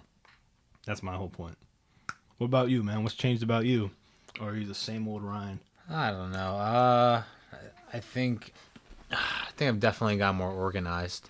Yeah? Yeah. I growing up, I was never very organized, and I don't know. I feel like once I started getting into science classes at college, like I kind of had to become more organized, and it was about turning things in on time, and doing. So I always had this like problem with like doing math problems, and I would never use the units, but like you would get points off if you didn't put the units on. So that was almost like ingrained in me. At this point, like I would like actually showing your work kind of stuff. Yeah, I was almost like I this is gonna sound bad. Like I didn't respect units the way I was supposed to, like a gram or milligram or whatever. And I would always like convince myself I could do it in my head, but you always lose track. I like to think I'm more mature than I was. I like to think I've learned from mistakes and things like that and helped me grow. Yeah. But who knows? That's just to my point, man. You don't even realize how you've changed until you are approached with the same situation that you had all those years ago. And once you've confronted that situation, you're like, wow, I dealt with that completely different than I would have back when I was in college or back when I was in high school. That Yeah. for me is when I look back and I'm like, wow, man, I've changed. Yeah, that definitely. I think working in the healthcare field, I've noticed that about myself. Yeah. When I first started, it was really hard, especially when I was doing so. When I first post grad, I started working as a medical scribe in an oncology office. That was really hard, just learning how to deal with cancer all the time. I mean, I didn't think it was going to be as big of an issue for me as it was, but I think it got really depressing sometimes, just being around all these people dying all the time, and nothing you can prolong it. Some of the cancers you can fix, but a lot of them you can't, and you see people react in certain ways. And just get frustrated and angry, and you just see them break down at their most vulnerable. Most of them are most vulnerable in their entire lives, and that's tough sometimes. Like I had the doctor I work with, the one I'm really close with at the oncology office. We had he had Down syndrome, and Down syndrome patients have a lot of hematological issues. What does that mean, real quick? Like blood issues. Okay. Like they can I forget what they get. I want to say it's like a problem with their platelets, which cause clotting. They help clot when you get cuts. I think they have a problem with that, and they can have problems with anemia. Basically, they can have problems based on the fact they have Down syndrome that are secondary to the Down syndrome. What just to focus on the plates real quick, like platelets. Sorry, when they get cut, does that mean like it doesn't heal as fast, or? So basically, you have your arm, you get cut, and you have these platelets that are circulating in your veins and your arteries this entire time, and they come across this cut, they like brush by it, and there's like sticky stuff on platelets that cause them to stick and adheres to it, and then they release these chemicals that bring all these other things to the forefront. Like they bring they bring other clotting factors, and then there's also signals released that bring in neutrophils, which are like the white blood cells that come and fight the infections that are caused by the cut. Because when you cut yourself, then bacteria get in. They have an open source to just get into your body, and there's bacteria all over your skin, so it's not like it's very far. Yeah. But they can have problems with that clotting. Maybe it's not sticky. I forget. For that particular example, I forget exactly what the issue is. But basically, back to what you were saying, like we got out of this room with this patient, and this patient was just Down syndrome, not very functional, very high on the spectrum, and Had cancer as well. like I said, I think it was more of a blood issue than a cancer issue. Okay. But basically, we go out of the room, and it was already a bad day. A lot of people were dying today. It's strange. Like either everyone's dying or no one is.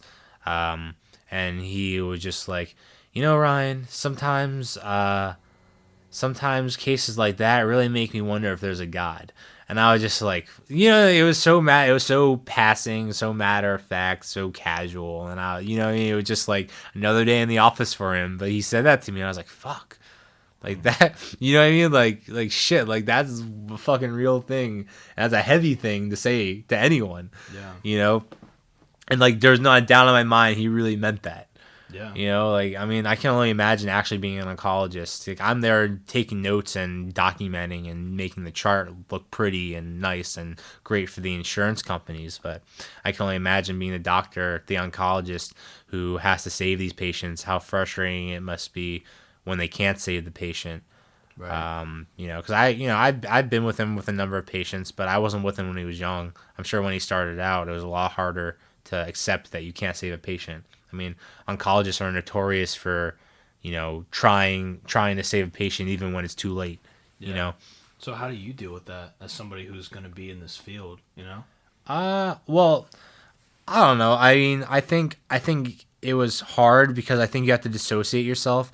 I think a lot of it was, one, it's sad, and two, you start thinking about your own mortality when you're in the room with these people.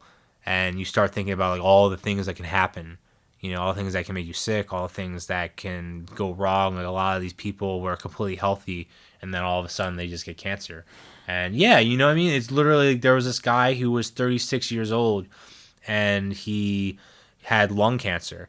ALK positive, which for those of you who don't know, ALK, if they're positive for ALK, which is, I believe it's a protein, it's like an abnormal protein, and if you're positive, most people who have lung cancer who have never smoked in their lives are ALK positive. That's how they get the mutation. That's how they start to develop lung cancer. If you're smoking, then that's another way to get lung cancer. But the fact is, this dude was 36. He never smoked a day in his life, and here he is in the office saying he has stage 4 lung cancer.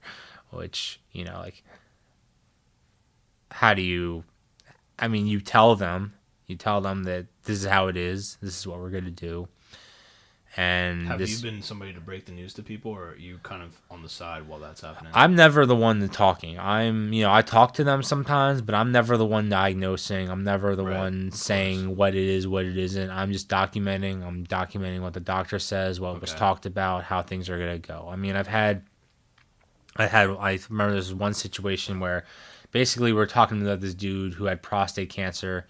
He was about to go on hospice, or that's what the doctor wanted. We had decided that it would be cruel to keep on the treatment because, oncologists think from a cost-benefit ratio.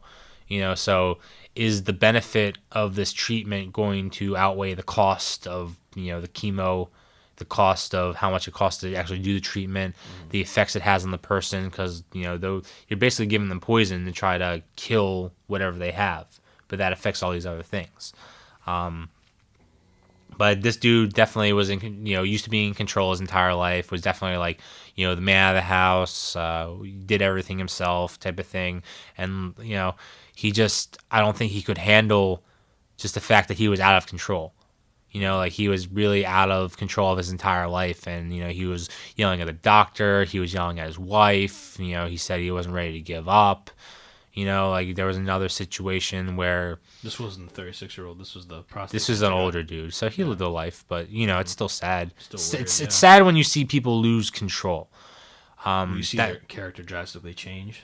Yeah. So I wouldn't even say it's like a character change. It's just like everyone gets to that point sometimes.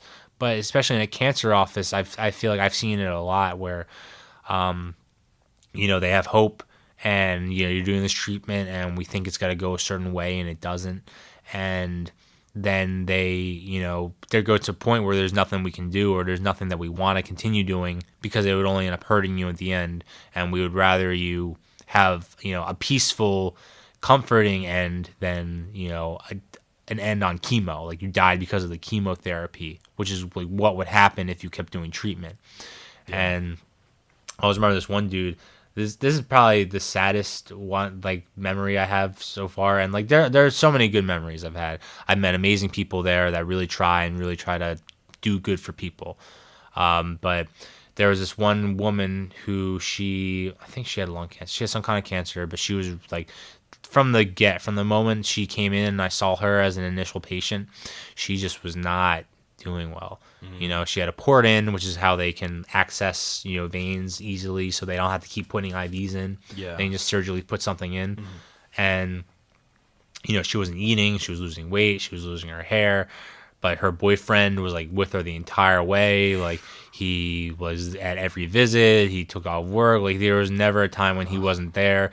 I remember like the last time he literally brought her in, like she had like collapsed basically at her house. So he put her in the car and he drove her to the office, and he literally carried her in. It was just like she collapsed, and that's when she, basically he was just like, I'm not ready to give up on her, doc. Like she's a fighter. We're not ready to give up. But at that point, he would just like, I understand how you feel, but like, it's over. It's hard to tell someone it's over when it's over. Wow. Because it's that loss of control. Like it's either the patient wants to keep fighting and they're not ready to give up, or a loved one's not ready to give up, and it causes all these emotional problems where people just lash out. They lash out because like they lash out at the healthcare providers because like they feel like you're the one taking away their control. Right. But in reality, it's like they're lashing out at something that's so much deeper than that. You know, it's just like that's the immediate person around. Dude, that's so crazy, man. It's crazy to think that you deal with that. You know, like that you witness all this stuff, man. I'd say I'm more of a witness. I don't think I deal with it in the same way the doctors deal with it. Right, of course. You know, because I'm not the one making the plans. Like I know what to do now for a lot of things, but you know, it's a different level. You know, the oncologist that I work with, he always goes, you know, you almost become a part of these people's families because that's how involved you become in their lives. Right. You know, as an oncologist, which I think is very powerful. And like, man. he's one of the best people I know. Yeah. I'd say he's just an overall good person. Like, you know, he just cares about people. And, you know, like whether that's the field I end up in or not, you know, like you find mentors everywhere. I think even if it's not in your field, you just find people that really speak to you or really have an effect on you. And for me, he's one of those people. Yeah. You know, he's just always nice to everyone. Yeah, man. You know? I think it's a general rule of thumb, whether you're dealing with tragedy or not. It's just to be as cool as you can, as nice as you can with people. You know, and just But people aren't, you know, especially, a lot of people aren't.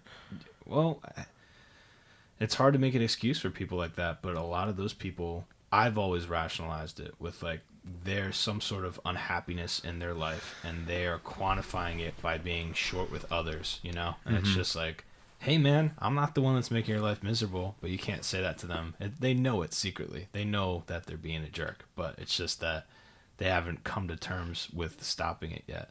But that's cool that you know someone like that, man, and that... Yeah, I recently actually... Sorry, what were you going to say? No. I was just gonna say, and like that you are in a place where you're witnessing all of this. It probably is changing you as a person for the better and giving you a lot of perspective. But I think it's definitely changed me. I think, well, real quick, my whole point was that when I first started out, like things like that were hard. I was gonna say like just touching patients was hard for me. yeah, I volunteered as an EMT for a while, and that just like I didn't do well. I really didn't. why was that? Because I was afraid. I was afraid of hurting the patient. I was afraid of messing up. I was afraid of all these things. Like I got certified in an EMT course, but totally different from being out in the field. Totally different from just walking into people's homes and dealing with situations. It's more than just textbook stuff. It's a lot of stuff that I had up to that point never dealt with in my life. And it was hard. Like I remember the first cardiac arrest I walked into, you know, guy was, the EMT I was with literally had to tell me what to do. You know, I could do compressions and I did, but like, then he was just like, you know, guy was on the ground. We started doing compressions and like you were literally on his chest, like yeah. Wow. Yeah. And he, then the guy was just the other EMT I was with. He was just like, go upstairs, ask the family for this person's wallet, for their ID and for all this stuff, for their insurance, and, you know, go up. Dude, I kid you not. I walked upstairs and I just like, I didn't know what to say. Like, I feel like I couldn't talk. I was fucking terrified. Of course. I was terrified. Yeah. And I felt like such a pussy for being terrified. But like I was, and like thank God a cop was up there. But like I must have said it in like the most Was your mind still downstairs? Like you were still thinking? I don't even know where my mind was. Honestly, I was spaced out. Yeah. That's how I equate it. Like so, when I get anxious, I find like it's almost like the 1,000-year stare or 1,000-mile stare, I think they call it, or you're just not paying attention to what's around you. Like I was just like almost like shell shocked. So yeah. I mean, I had a very good upbringing. You know, I never really had to deal with that sickness and death like that, and that was really hard for me.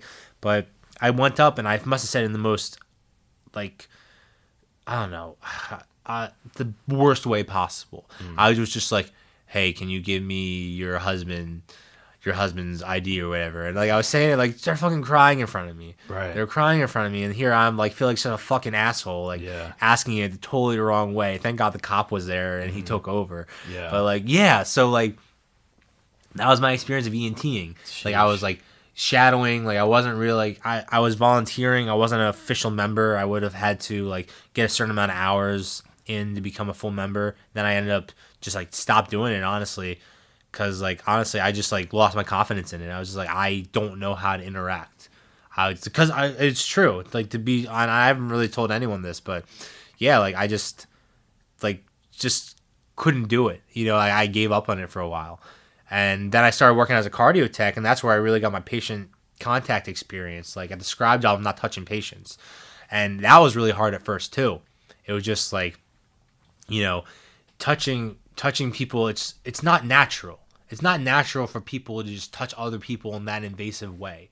And it's, for me, it was super uncomfortable. I know I'm not the only one. Some people just have it, I guess, you know, but like I wasn't one of those people. And it took me months. You know, I hated it. But now I do it like it's second nature. Now it doesn't bother me. Now I focus on the person and not their bodies, you know. So Right. it's definitely, I'd say if I've changed anyway, it's that I've definitely overcome that obstacle. Yeah. I haven't gone back to EMTing. I don't think it's for me necessarily. Yeah. But I think I would do a lot better if I went back now. Mm-hmm. You know. Yeah, it sounds like you found a way to deal with your fear and really rationalize what you're actually doing, you know? And Yeah. being like, this is something that feels weird, but like I'm doing it to help this person, you know? Like I feel like that's what you're trying to say to me is like, I'm helping this person, man. I can't worry about hurting them. I know it's weird to touch them, but like I gotta. Well, have to yeah, do this. I think for me, I'm not sure about other people, but for medicine, like, and it really scared me because I was afraid I was gonna hurt them more than they already hurt. Right. But then I had someone tell me like they're already hurt, so they already have a problem. Wow. So you're not gonna hurt. You know, if you hurt them in any way, you didn't mean to. Two, it's because they already had a condition. It wasn't you doing it. I don't know. You meet cool people. I'm not sure. Like I said, I'm still trying to figure out my path. I'm not sure necessarily if I want to pursue like a medical career. I've enjoyed my experiences, but Totally. I'm not 100%. Like, I'm just trying other things out right now. Gotcha. But I did shadow a nurse anesthetist on Tuesday, Whoa. and that was like, talk about people that had an impact on you. What is that? A nurse anesthetist. So, you know, there's a nursing track. You become a nurse, and then you can either become a nurse practitioner or a nurse anesthetist. Was it a practitioner is almost the equivalent of a PA. It's almost similar to a doctor. You can do similar things. A nurse anesthetist is a part of an anesthesia team where you're in the surgery room, you're in whatever procedure room, and you're monitoring the patient, making sure that they their vitals are okay during the procedure, make sure their anesthesia is in check. You're giving them things and, you know, making sure they're all right. So that's who I shadowed, because that was interesting to me. I was on the medical like doctor track for a while, but I personally don't think that's for me anymore. I feel like I want more of a work-life balance, and I've seen the hours these doctors put in, which is amazing. They're amazing people, but I just don't think that's the life I want to have. Right.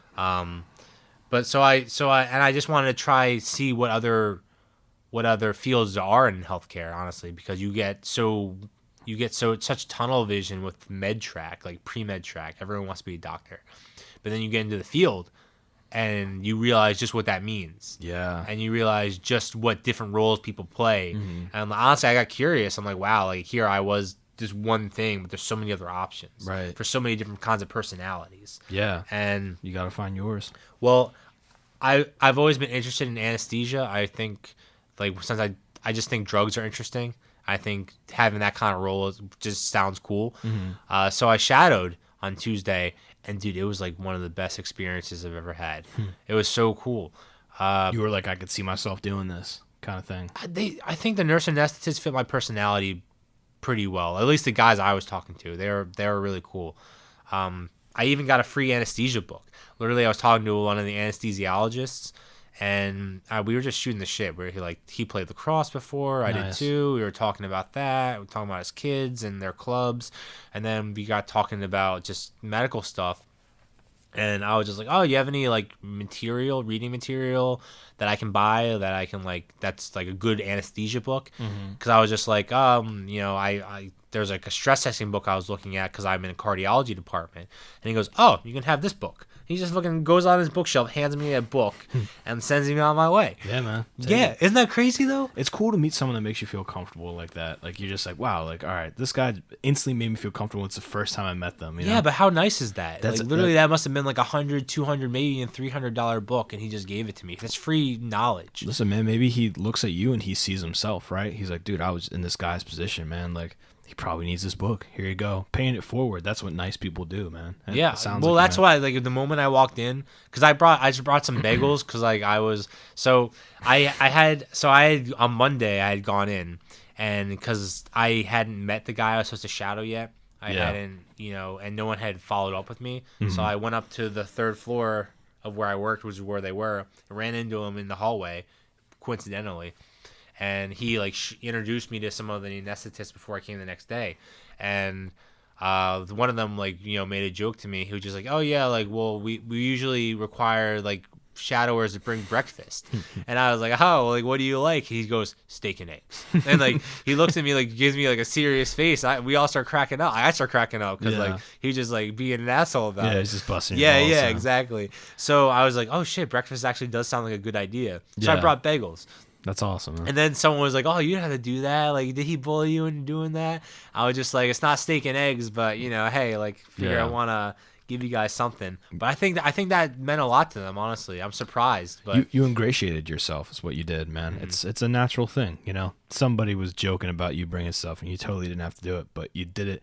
And when you do something like that, man, and your response is great because you make a whole joke out of it. Mm-hmm. You've just, like, immediately become, like, what's the word, symbiotic with that group now. Like, you fit in. You returned the joke. You brought something. Like, that's a perfect, like, working environment thing. And that's what nice people do, man, So I feel like you have something really cool going on there. Maybe you should dig more into this whole anesthesiologist thing, because it sounds like these people fit your vibe. I do want to shadow again with him. I mean, so I didn't even get to the guy that really just, like, had an impact on me. Okay. Who knows to what end he impacted me, but I just know, like, I'm still thinking about this dude because he was so cool. Mm-hmm. So his name was Bill. He was a nurse anesthetist, and I was following him most of the day. And I saw a lot of cool stuff. I saw a C-section. Whoa, I saw, you need to talk about that. I saw man. a total knee replacement. I saw an endoscopy, which is where they go down your esophagus and they look at your stomach and they look for cancers, they look for like gastritis, esophagitis. There's two. There's the one in your throat and then the one that goes up your butt, right? That's colonoscopy. Yeah. I didn't see that. Yeah. I don't think anybody wants to see that. I don't want to see that. No, I got up with the endoscopy, but I saw like so much more than I thought I was gonna see. Like, honestly, I don't know what I was expecting. Like, I just think they were like throwing me into surgeries. They were just like, no, you go here, you go here, you go here. Like, get in here. Like, they were like it was so much more than I expected, which is like why I think I had that whole day was just like, it just flew by. Right. It was just so cool. It just like literally they were trying so hard to just show me everything that they were about. Mm-hmm. And like, I don't know, I really enjoyed it. But this guy, Bill, he was telling me a story as we were just like walking around and doing stuff. And he tells me at one point that he basically, when he was in college, he went to Temple actually, and he said he was on the Temple baseball team, and then he was having shoulder pain. So they started to, he had surgery. He had surgery on his shoulder to help correct that pain, and they ended up nicking one of his nerves in his shoulder, and he was paralyzed in his entire left arm. Was he a pitcher? He just was on the baseball team. Okay. Like, the point is that he got paralyzed. Right. And he was just like, yeah, like, that was a really rough time. Like, it really hit me hard. But he's like, he didn't quit the baseball team. He said, I just wanted to work out. I wanted to do PT by lifting in baseball. And he said he did PT at home and PT at like a physical therapist office. And on the arm that was paralyzed. Yeah, and he got full functioning back in it because he worked so hard. Whoa. And he was, isn't that crazy? Second chances are crazy, man. Yeah, and he was just like, that taught me a lot about perseverance and really just never giving up and all this stuff. He's like, it taught me a lot about just life and, what you have to do sometimes. And you don't even think about that, like having your left arm not work. Yeah. Like, that's something that doesn't cross your mind. Yeah, I mean, he was telling me this and I was like, holy shit, that's so inspiring. Yeah. Like, I don't know, it just blew my mind. And then he was telling me how we were watching the endoscopy, and he's just like telling me stuff while we're like getting this done. And he was telling me about a time where he is like in school, and someone gave, like, one of the teachers told him to read this article talk about sharks. like Swimming with Sharks is what the article was called. And he said it was basically just about, he was just like, people, there are people that are there to help you. There are people that are good people, but there are some people that are just, they're sharks. And when you're down, they're going to try to bite you. And they're going to try to, like, really take you out. And he was like, you need to protect yourself against those people. That's what the article talked about. Protect yourself against those people and, like, find the people that really are going to help you and really, stick to them. And he said that was one of the most memorable articles I ever read in my life. And he's like, to this day, I can't find it. Yeah. I was going to ask if you knew the name, I know. It sounds so interesting. He's like, I want to give you this article, but, like, I have no idea where it is. Yeah. Yeah, and then he just went on talking about, he like added on to that, talking about so he basically wanted to be a PT, and then that got tripped up because, I don't know, it just got tripped up. They weren't accepting him, and he was kind of getting tired, so he thought about applying to nursing school, and so he applied, and back then male nurses had a terrible stigma back then. It was just like, you're gay, you're this, you're that. Yeah. Like, people did not respect male nurses. Totally, man. And he gets this call from the dean of nursing at the nursing school, just like, would you like a spot? And he was just like, first he's like, I thought it was my friends fucking with me. He's like, I thought they were calling and just like being assholes about it. Yeah. But then she's like, no, this is the dean of nursing. Like, awesome. Do you want this spot? And he goes, can I get back to you? And he says, it's 10 o'clock. He goes, can I get back to you? And she says, you have till noon. Okay. So then he goes, I immediately called my sister, who never answers her phone. And lo and behold, this one time she answered it right away. And which I think is, that's cool. It's a sign, man. He's just like, that's what he was trying to talk about, like windows and like finding, like recognizing opportunities. Totally. He was trying to like basically tell me that there are opportunities everywhere. You just need to look out for them. Yeah. And don't let opportunities pass you by.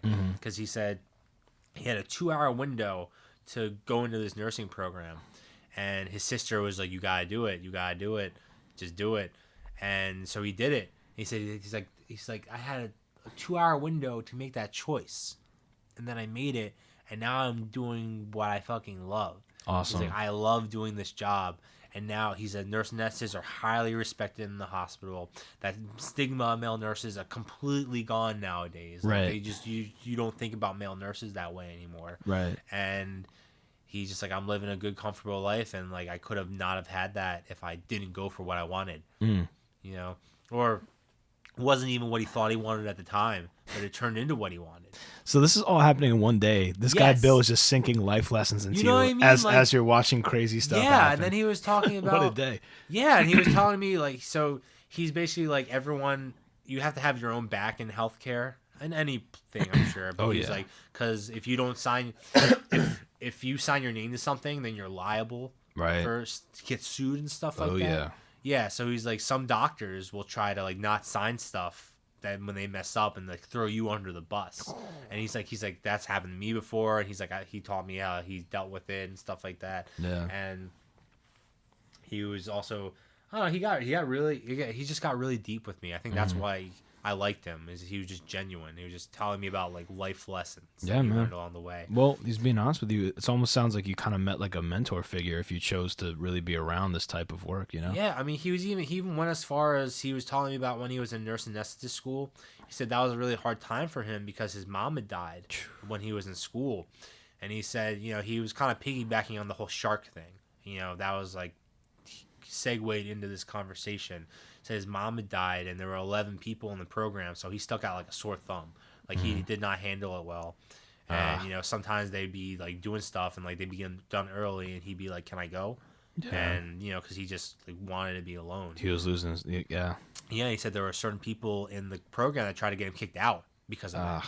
Like they didn't care that his mom died. They didn't care. Like they just didn't have his back like that. Dang, and he said that hit me hard, and like that really had an impact on me. But then there were the people that also in his program that like helped him out, try to do good for him. So it was all a matter of finding who's who.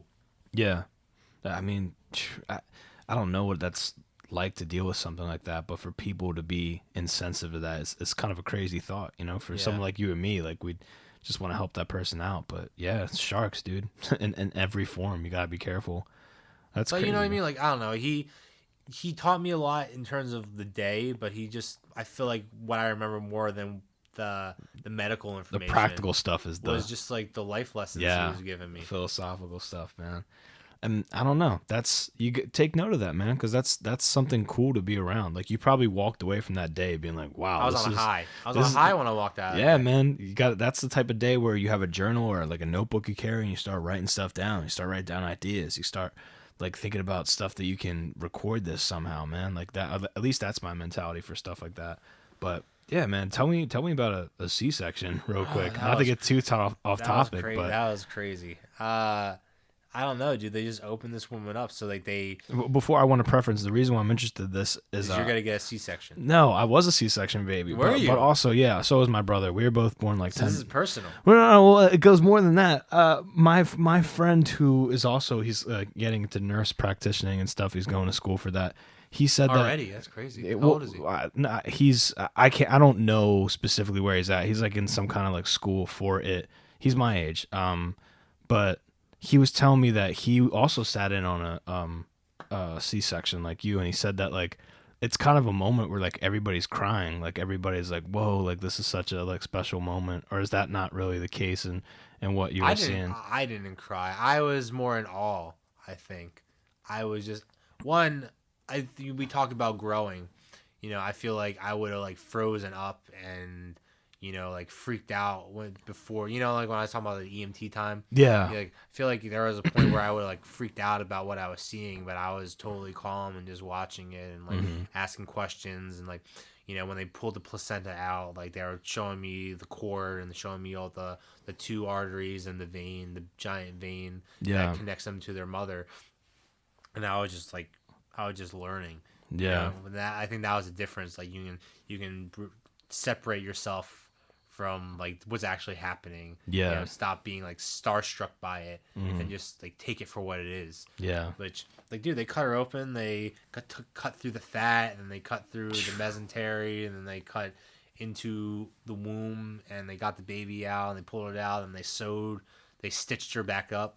They stitched the uterus back up and they stitched her back up and then that was it. It was game. I mean, in terms of crying, there was a daughter, I think, that was sitting with the mom. Okay. The mom was, did it. And then when they got the baby out, they gave it to the daughter who was holding it. And she was crying. Like, it was a tense moment, man. It's pretty intense for everybody. It was different than anything I've ever experienced. Like, I've dealt with a lot of death in healthcare, but that was like my first life. Yeah, like that's what I'm trying to get to. It's just like how crazy it is to witness that, man. Yeah, it was. For you said you're able to look at it medically. Yeah, it was nice. Like I said, I had to struggle with like death for a lot of like my short career that I've had in healthcare fields. But that was cool. I think that was like uplifting. That was maybe that was one of the reasons I was on a high. Yeah, man. Because I see the good that I can do too. Yeah. I'm not sure if I'd like to watch that per se, but it's definitely interesting. There's definitely an atmosphere about like watching someone come into existence, like be born. That's like so crazy to like just understand and wrap your head around. Even like, watching the surgeon set up and like they had a surgeon assistant, like a surgical tech that was getting the utensils, getting the rags, to clean up the blood and stuff like that. The surgical tech kept counting all the surgical tools they had on the table, and what I mean, they were very particular, very precise about methodical, man. Yeah, you can tell no mistakes allowed, dude. Yeah, in a situation like that, absolutely, because that's just vital. I think that stepped it up a little for me too. Yeah. I was just like, it made me want to learn more because I was just like, wow, like this shit matters. Yeah, it mattered before, but like seeing it in that setting, like where the stakes are that high, and dude, you're just like, fuck. Think about how many people in history before any of that practice was like mainstream, how many people died of childbirth, you know what I'm saying? Like, and now it's just like, have you ever seen The Nick? I don't even know what that is. The Nick is like an HBO show where it's like an old medicine show. I'm interested in that England. Stuff though, dude. It's England, and like the first episode, they're doing a C-section, and the mom dies because like they're trying to do the C-section, and they just don't do it well enough. They botched it. Dang, bro, that stuff. I'm totally like enamored by like the bleeding and the leeches and the being like, oh, we have to amputate your arm now. Like that was just a horror show, man, of like early medicine. That's crazy. And then what we have now is like you said, some dude counting the tools 3 times. And you know it's what? so methodical. And you know what? We're gonna look back in 15 years, and we're gonna look like barbarians, like in this time. It's true because medicine's progressing so quickly. And it's gonna be like in Star Wars Episode 3 with the robots delivering the baby. You know? Yeah. Well, I saw the total knee replacement. And tell me about that. Well, there was a drug. First of all, I walk in and it looks like my dad's. My dad's a general contractor. It looks like a setup. Like he looks like he's about to cut a 2x4. There's power tools everywhere. Whoa! They're basically like a carpenter for people. And this guy's knocked out, right? This guy. He's got to be sleeping. Yeah, he was knocked out. Yeah. I had to think about it. Yeah, because some of them, some procedures, they're awake. Or they're only like they're out of it, but their eyes are open and stuff like that. Yeah, like C-section, she was totally awake for. I think that's what blew my mind the most. They're awake for. Is that a thing? Like that's a must? They have to be, I guess. Yeah. Right to some extent. Yeah, they're awake for it, dude. That's something I didn't know. Whoa. I didn't know they were. I think that's why it was so powerful. I saw that she. So they basically give her an epidural, which is that they inject anesthesia into her spine. Her spinal cord. Crazy. And they showed me that. You go into the lumbar spine, you puncture in with the needle, and then you pull out a little bit. And this is like her standing up before they lie her down. They're doing all this, right? Yeah. So basically, she's like sitting, but she's like sitting on the table. Yeah. And she leans up, and then they show me it too. Like this is the needle we use. Like they're like, you can poke it. It's not sharp like that. And they're like, this is, I think they said L4, L5, so there's 5 lumbar spines and vertebrae. And they say you go in between 4 and, I think it was 4 and 5. Either 3 and 4 or 4 and 5. You go between those 2 and you puncture it. And then before you put the medicine in, you pull out. So you suction out basically. And if you see, it's almost like it's like a mix of stuff. It doesn't look like it's one mixture. Then that's cerebral spinal fluid, and that's how you know it's coming out of her now. So they pull out a little bit. So they have the needle. They shoot a needle. They have the needle with the syringe. Yes. And then they puncture. Boom. And then they pull out a little, and then you see like this other kind of fluid. Whoa. It's clear, but it's like almost like out. It's almost like like fat. Or it's almost like oil, like you know how you can discern it from water. Yeah. That's like what you're looking at. Whoa! And they say you see that, and that's how you know it's cerebral spinal fluid because you see that little pattern. Dude, intense. And so then they inject. them. I'm super squeamish, man, but I'm enamored by all of this. Yeah, I mean, hey, dude. I love hearing about this. Yeah, so they inject her, and then I think they wait like a minute to 90 seconds, and then she's paralyzed. So the epidural paralyzes her, so she doesn't feel anything. Yeah. And then they put a sheet over her, so she's awake, but they put a sheet over her so she doesn't see anything, and the surgeons don't see her. So it's very professional. Because if you see someone cutting your stomach, you yeah. freak out. It's very professional in that like there's a whole curtain over them. Yeah. And then the nurse anesthetist is behind the curtain with them, like with their face, kind of monitoring their blood pressure and making sure it doesn't drop, making sure all the anesthesia works correctly. Yeah. And then they're working on the other end. And I think seeing how professional it was very interesting and very impressive. Yeah. Just a bunch of people just, boom, they shuffle into place and do it. Like, it's so routine, you know? It's like a pit stop in a Formula One race. All these guys just, they swoop onto the car, take off the tires, just put everything together, and then boom, the car goes. It's really, honestly, it's like that. And like the total knee replacement, they were just like, were cutting her. They were like cutting through the bone. So they cut like. Was she an athlete? What's the reason? It was an older patient that had degenerative joint disease. Basically, what happens when you're older is that there's like a space between your femur and your tibia. Yeah. These 2 leg bones, like that connect to your knee, and as you get older, it's almost like gravity and all these other forces compress it until they're grinding on each other, and that's how you get arthritis. Is that it's just that grinding and that joint pain. What do you got to do to prevent that? Stretch? Yeah, kind of, but it's just kind of like an old thing, just like a wear and tear kind of thing. Oy. And then it's so compressed, and then your ligaments on the side of your legs just start to shrink because they just start to compress on each other even more, and that makes it even more irritating.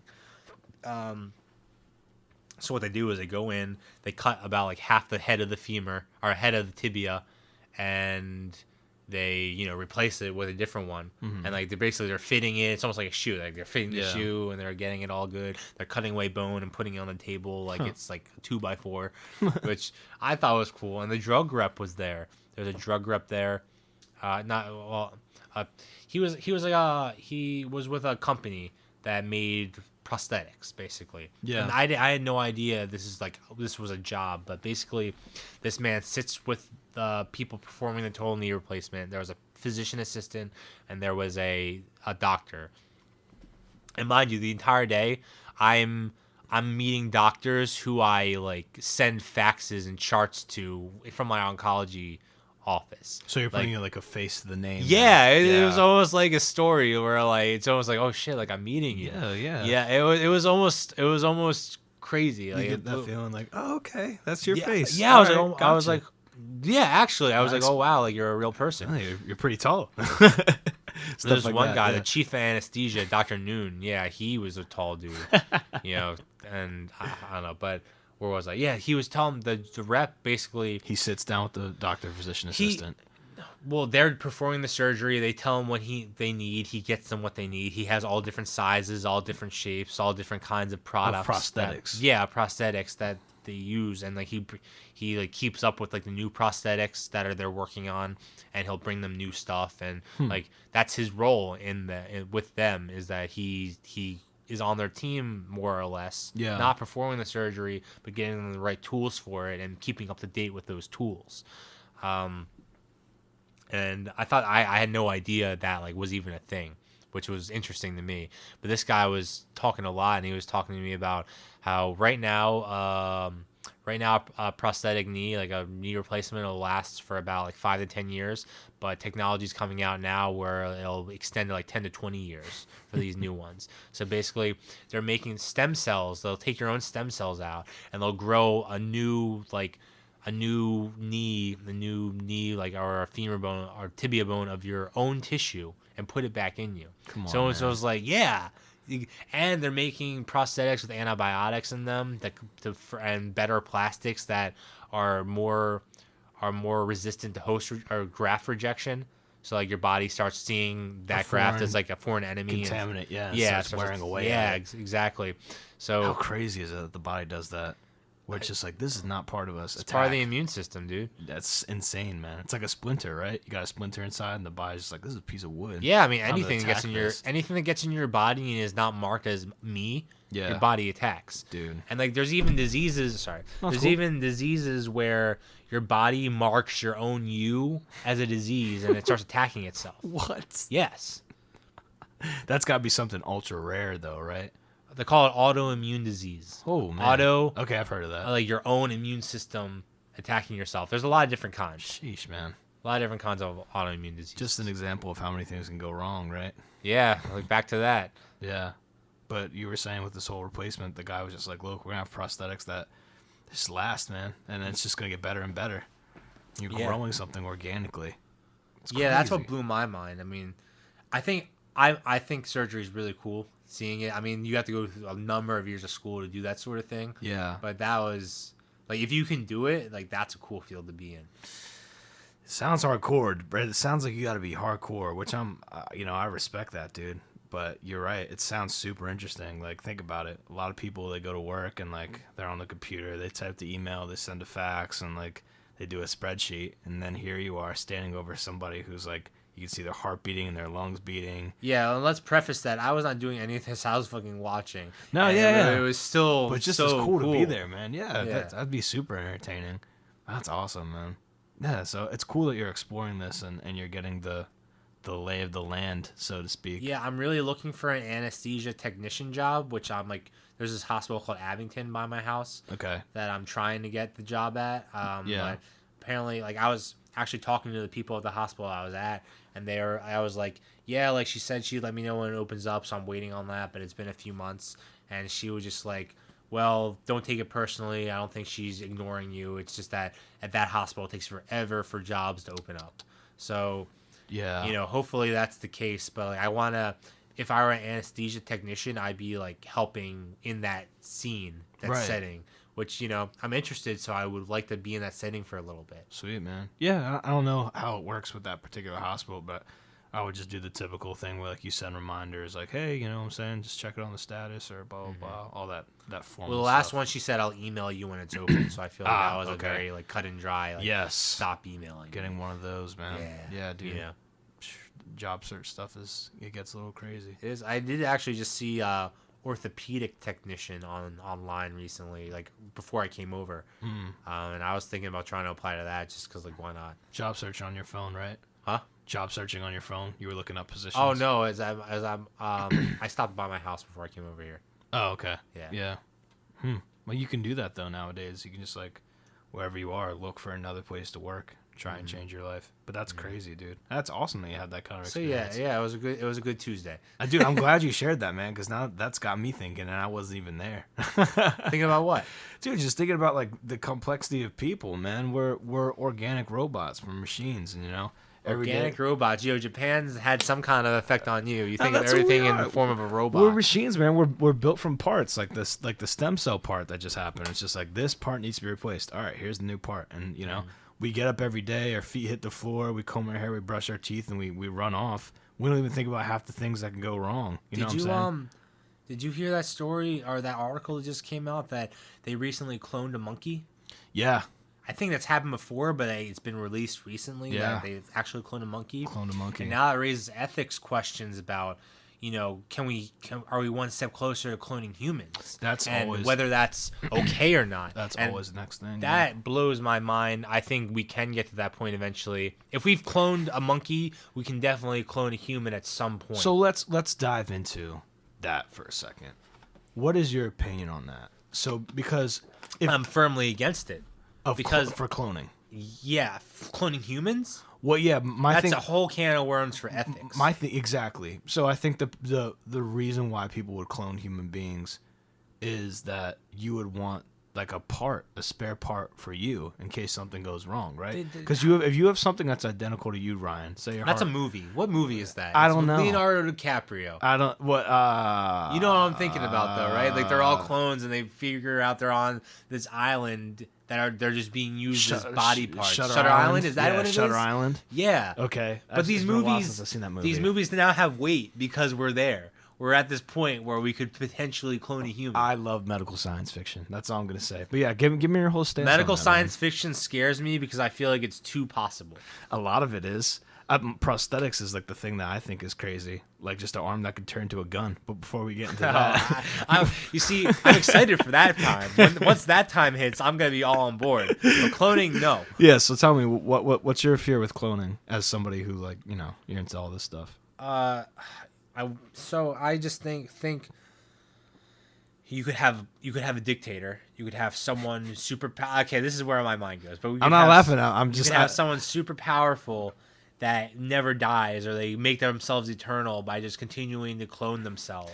But or you could have just, this is very sci-fi, but like assassin clones, or you can make an army of clones like Star Wars, and you do all these things with clones. You could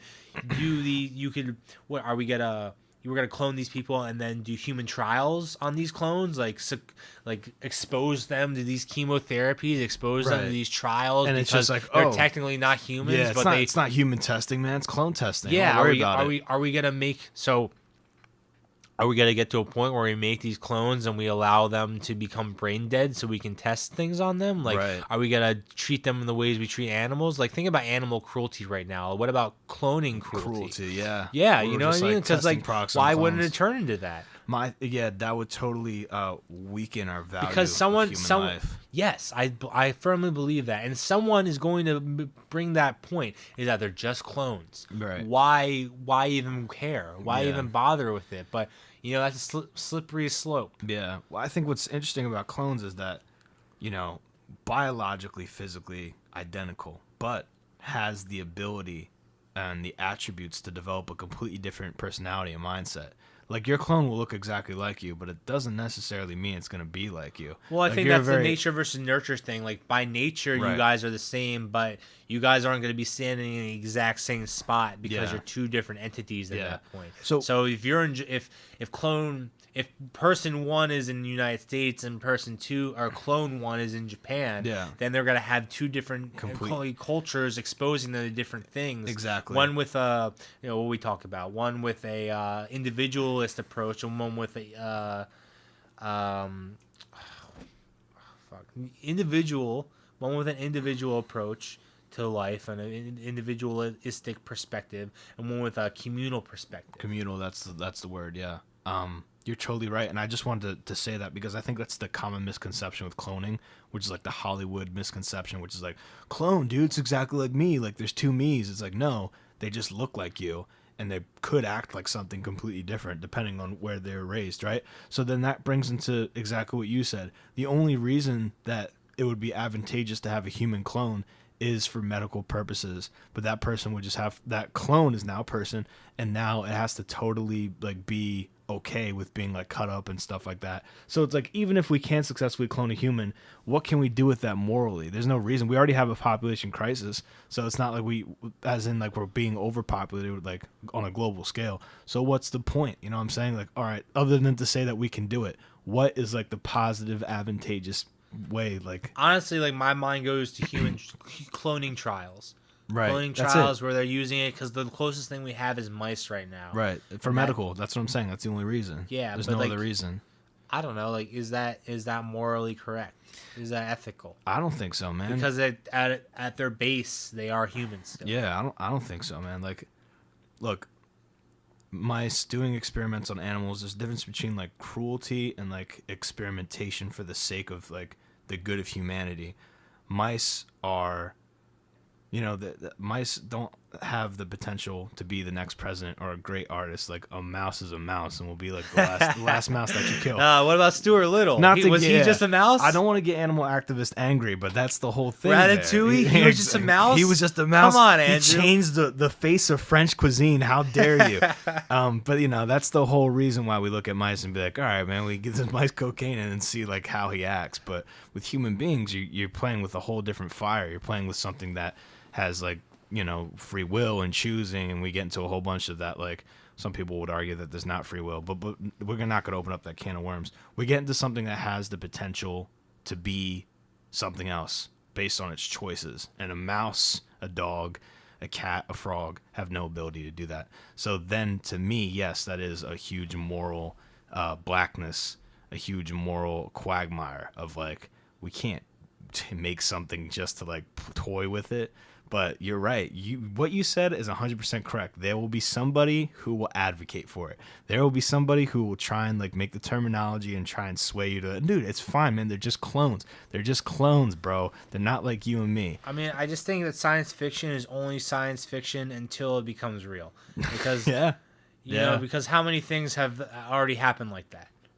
Stuff You that know, who thought we were gonna have a mechanical heart. a mechanical heart? Who thought we were gonna have so much power in our phones, like the power of a supercomputer from the 1970s, 1980s? Yeah, now it's dude. right in the palm of our hand. Siri. Think about where it's gonna be in 20 years.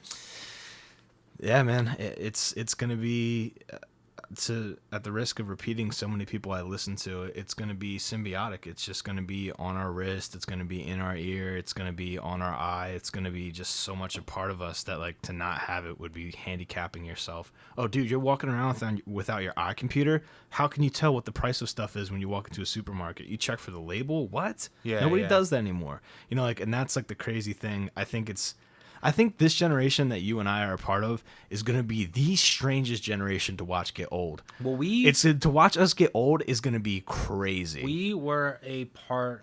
So, you know, technology grows, but I think we are at the base of the exponential curve. I Yeah. think technology is growing exponentially, and I think we were just at the beginning of it starting to take off. You know, we were here before everyone was on their computer all the time. Yeah. We were here before DVDs were a thing. We were here before the internet like really exploded. Yeah. You know, so we know what life was like before that. We had a video game console where the screen, you couldn't see it if you were in the dark. Yes, Game Boy, man. Yeah, so we know what life was like before the internet and Yeah. before all these things started to become possible.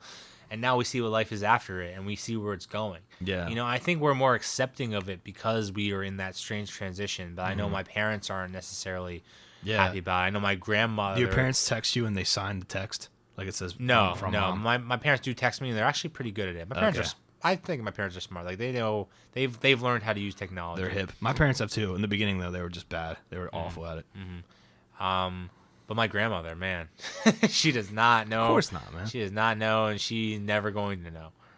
Of course not. She probably calls you like, Ryan, like there's something wrong with my computer. It's like, Grandma, it's not turned on. Hold on. Yeah, you just gotta press the button. Hold on a second. Oh, you fixed it, Yeah, Ryan. You're a genius. Yeah, I was just saying, she thinks you're like an IT tech. Yeah. For them, man, there's no point. You know what I'm saying? Like they've lived their whole life without it, that they don't miss it. But for us, it's like when you leave your house without your phone, you feel naked. You're like, dude, what am I gonna do? What if I get lost? There's a today? Black Mirror episode about that, right? Is there? I haven't watched watched any one episode. Yeah. I haven't watched any of season 4. Watched pretty much everything up until that. But yeah, Black Mirror covers so much, and that's all we do on the show is talk about Black Mirror. But yeah, I needed one endorsement. That's why I brought it. No, go for it, man. I mean, I don't even watch it. I haven't watched one episode. Check it out, man. It's like I've said before. It's like Twilight Zone, but about technology. That's it's like a modern Twilight Zone. Modern Twilight Zone. Modern British, sick to your stomach Twilight Zone. Yeah, I people keep telling me to watch it, but the only time I would watch it would be alone. Isn't that goofy when people tell you to watch shows? Bro, you need to watch this. Cool. Yeah. With what time? They're like, bro, watch the show. It's fucking terrifying. I couldn't sleep for days. I'm like, why would I want to watch that? Bro. Why? Like, can you at least sit with me and watch it with me? Bro, watch the show. It just made me reevaluate my life. Hey, man, maybe I'm trying to laugh. Maybe I'm trying to hear some jokes. Yeah, like, I'm not as into these scary shit. I mean, personally, I'm like, why? Why scare myself? Exactly, dude. But for me, it's just like, dude, with what time? Like, with all the recommendations I've had for shows, I'm like, great, dude. If I had like an hour for every show you're recommending, maybe. But like, there's no time. But yeah, with technology, dude, it's just gonna get more and more ridiculous. Like, we're actually gonna be scratching our heads. And the memes, man. I feel like the memes are so. Memes are evolving. Yeah, memes. Don't let your memes just be memes, man.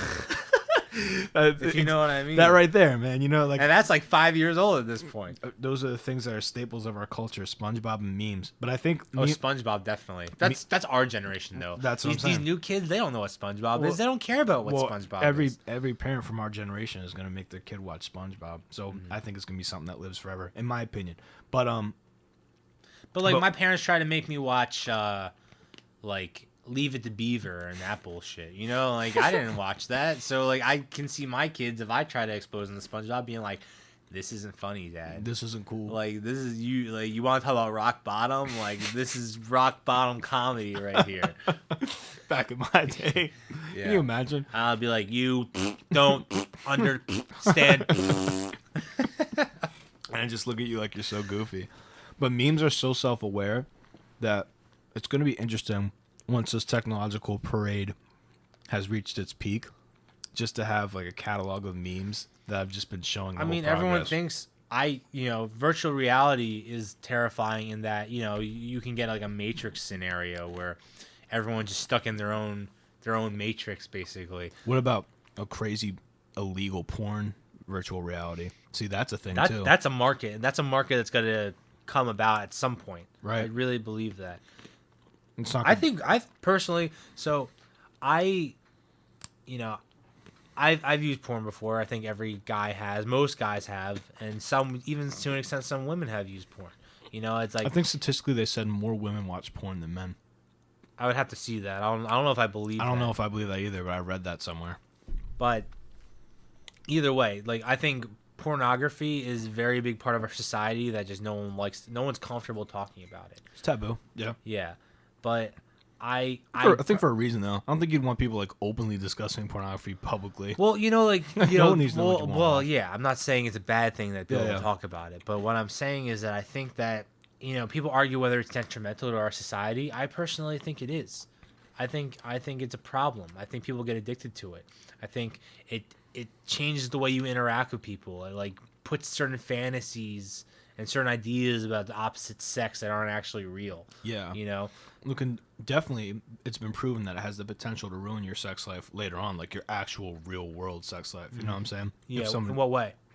just what you said with you're being desensitized, but you're expecting a specific thing that only exists on a screen in a movie, right? So then you're confronted with a real life sexual scenario, and you don't perform correctly because you've been training yourself to get off to that the whole time. You know what I'm saying? Like that's something that's like real, like.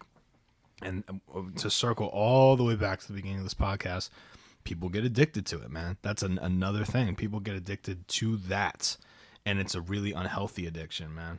It's an unhealthy addiction to the point where like it ruins your mind. You know, I know a lot of people that just like they like were into like watching stuff like that, and they just completely kicked it all together. Really? Because they were like, how are they doing now? I got one friend. Obviously, there's like a movement for that. There's like called NoFap. I don't know what that is. Yeah, man. it is. No, seriously, there's like these group of guys that are like, masturbation and porn is ruining our lives, and to better our lives, we're gonna go cold turkey. And it's like basically a forum of these guys being like, you know, it's like almost like a Alcoholics Anonymous for people porn are watching addicts. porn. Yeah, exactly. Dude, I don't know anything about that, but hey, man, if they think that's gonna help, then do your thing. Whatever you think is gonna be a healthy decision. Well, let's ask if your friend was a part of that. Oh no. He did it for a personal reason, and he said that like so far 3 months, like he has not had a problem with it, has not like been looking at porn, watching porn at all, just like completely cold turkey, has not done it. But I hear what you're saying with detrimental, man. I think it's gonna become a problem, especially as technology is making us more like into ourselves and like into our own little world and like pushing us into like this like small little bubble.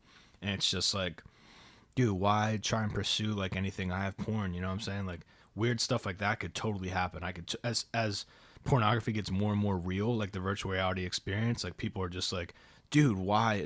With sex bots too, like it's a completely different topic. Like what's the point of becoming socially competent? What's the point of getting these accomplishments and doing all these things? Like there's a lot of reasons to do things like that to be accomplished. But I mean, at our basis level, people argue that it's because we're trying to procreate. Yeah. As a species, we want to reproduce. Of course. And that's why having all these accomplishments is beneficial. Of course. Like, in our DNA, like that's why we do things that we do. Some people would argue. Mm-hmm.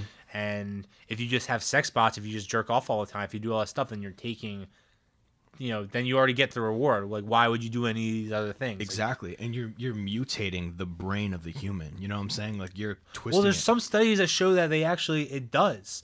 It's controversial. Obviously. It definitely, obviously, it's very new research. And for people who are listening, I don't have the qualifications to talk about it. However, we are talking about it, so it's very new research, and we talk about addictions. It talks about like dopamine receptors and hyperactivity in certain areas of the brain that are linked to addiction, and it basically shows hyperactivity with, again, the studies aren't necessarily 100% accurate.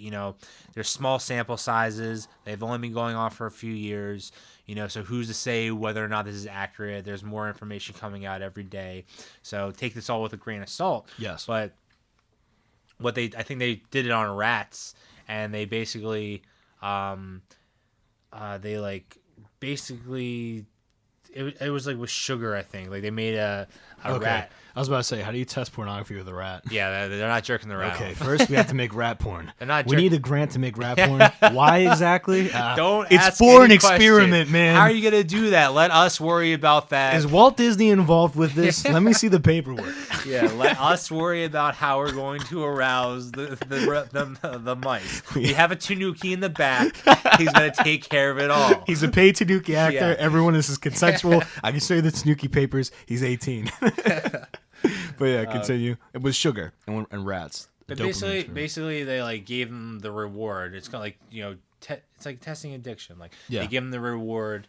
They keep getting the reward. Doesn't matter what they do, they get the reward, and then they expect expectation. They just like they don't care anymore. It's like they don't do anything else. So the reward is meaningless. It's like they get the reward, so they don't have to do anything else to earn the reward. Right.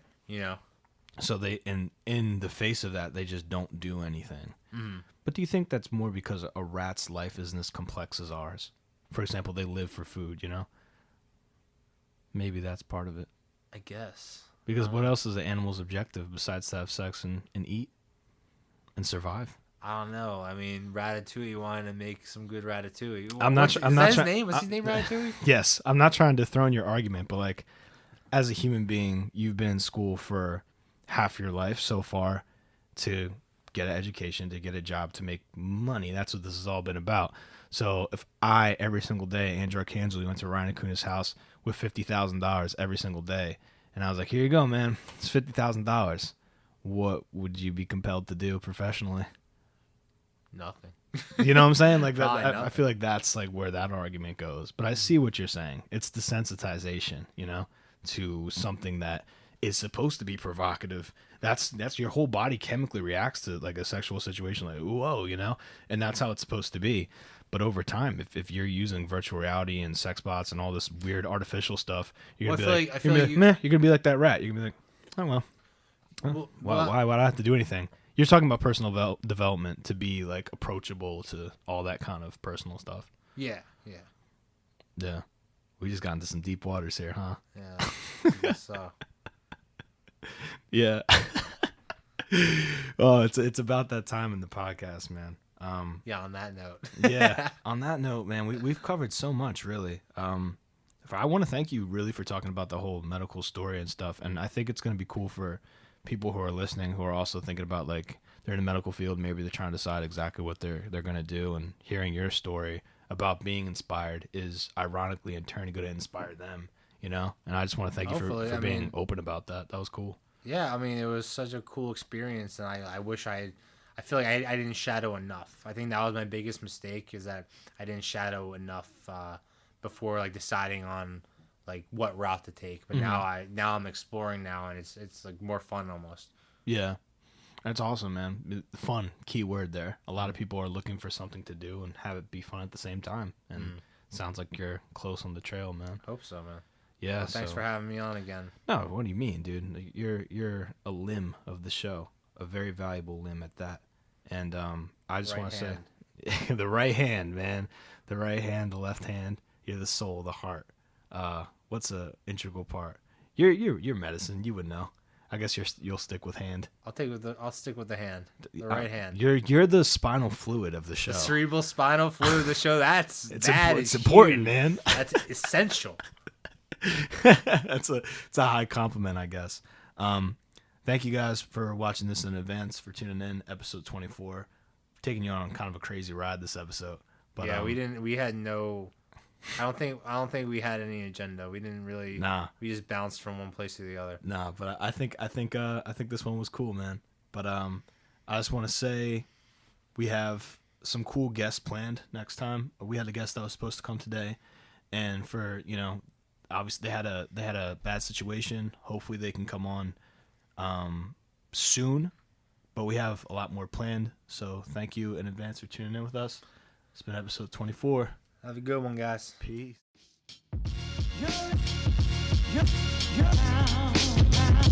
Baby,